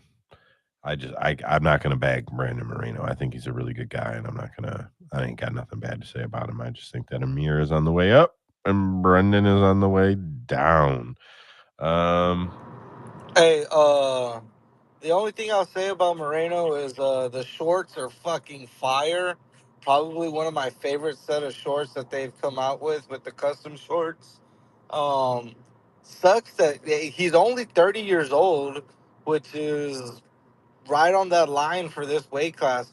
But I just feel like my boy is taking a lot of fucking damage, and those figgy fights, those figgy wars will wear down on anybody. So fuck Moreno because he never messaged me back on his recipe for the spinach waffles that he made his kids. Oh my Because god. I'm just trying to get vegetables in my kid's fucking body, and the asshole won't share his recipe. Good a reason to fade anybody as any other reason you could find. Or good a reason to fade somebody as any other reason you could find for sure. Well, I think we beat that fucking card into oblivion. I think that's about it for tonight. Quick shout out to everybody that comes in here, all the co-hosts, Mike, Trace, Uzman, Dead Picks, never on the mic, man, always a silent hero streaming. Ozzy, K, Dead, D Baby, Zabet. I can't see the space. Connor J, I think, had to dip out. I know he works and stuff. Yeah, I know there's probably some other guys in here by now if I flip over that get in here late. I appreciate everybody that gets in here. This next week will probably be our last traditional space in the sense of the way that we do it right now. We will do spaces somehow, but they will be tied into a YouTube show or a YouTube production, seamless with the audio, or as seamless as I'll be able to make it with the audio. But next week, most likely the last space the way we do them now. We might squeak one more out after that, but I'm probably going to be bugging the guys to skip a week to the public and do I don't know, I guess it would be a private show where we can do a live stream, but nobody else will be able to see it. Probably do a run like that for the YouTube, and then the show will be completely different. Very excited about it. Very excited to get moving. I was setting up the studio, finishing some things up today, and everything that's in the studio came from a UFC fight or a UFC VIP experience, or is a fight poster that's like the every fight card. They have all the fighters on the cards sign 125 posters, and then they vault those posters, sell some of those posters. I have like a dozen of those posters, and my buddy has probably half of that. So I kind of have access to all of them to just pick whichever ones I want to put in the studio.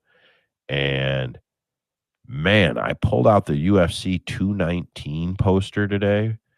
That fucking poster has Holly Holm, Chris Cyborg, Khabib, Edson Barbosa, and Marty Usman's signature on it. Marty Usman opened the fucking card. He was the first fight on the early prelims.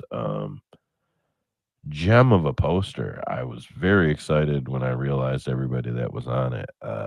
Some of the other posters were really cool, but the studio has brick red walls, and a lot of the UFC posters are red and black based, and that's what the walls are. So it kind of washes the posters out. So had to go with some of the ones that are more colorful. So I went with Dennis Bermudez versus the Korean Zombie, which had Alexa Grasso on it, which is cool. She's actually on the poster, and again, it's signed by her. So that was a cool one. Yeah, I don't know. I'm just pretty excited about those. I'm waiting on one more picture frame to get here and one more display case, and that'll be all I have left to put in here. I've been working on the transition screens and the display screens and the backgrounds and the animations for the live streams.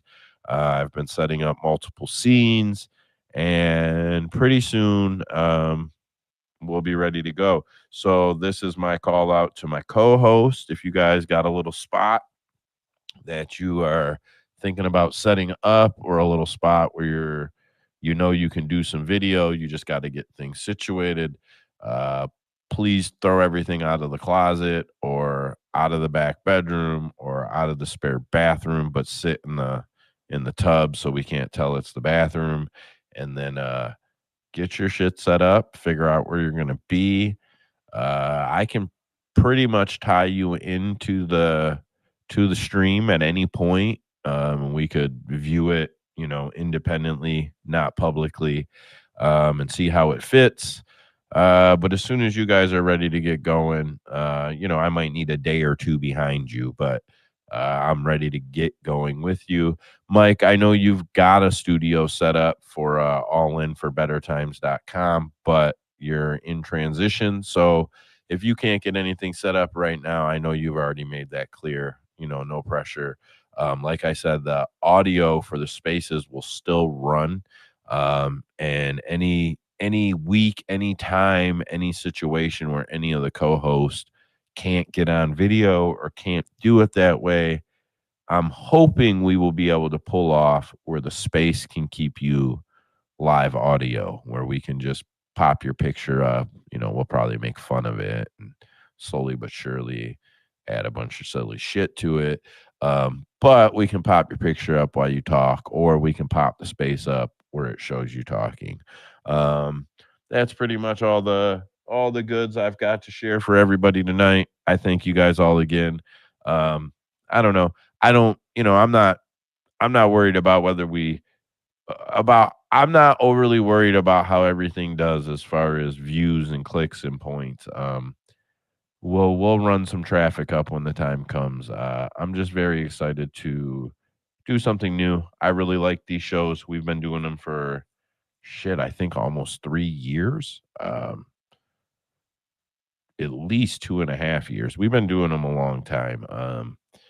And a couple of the guys in here have been doing them pretty much the entire time with me. So I think it's pretty awesome. I feel I'll use the word honored that you guys come in here and that you guys kick it with me on fights. I can count on some of you guys to kind of always be here, and that shit means a lot. So I hope whatever we do in the next chapter or the next phase kind of, I don't want to say wows everybody, because then I'm setting some expectation, but I hope that everybody is impressed and everybody likes it. And yeah, that's all I got. That's my little rant for today. Any of the co-hosts, anybody on the mic need to get anything off? Cade Morehouse is over there at Cage Side Press.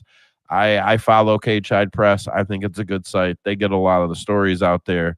They are it's weird. On Twitter, they're one of the small guys, but they're not a small outlet. Their outlets get their news stories are published everywhere. Their feeds through tons of news sources. It's on our website. If you go to news in the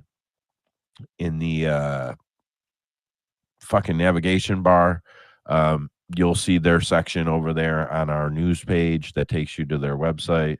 It's a really good site. And when Eddie streams for his watch alongs, man, he's been killing it. His views 500 plus live. I thought I seen him over 1,000 live during 308.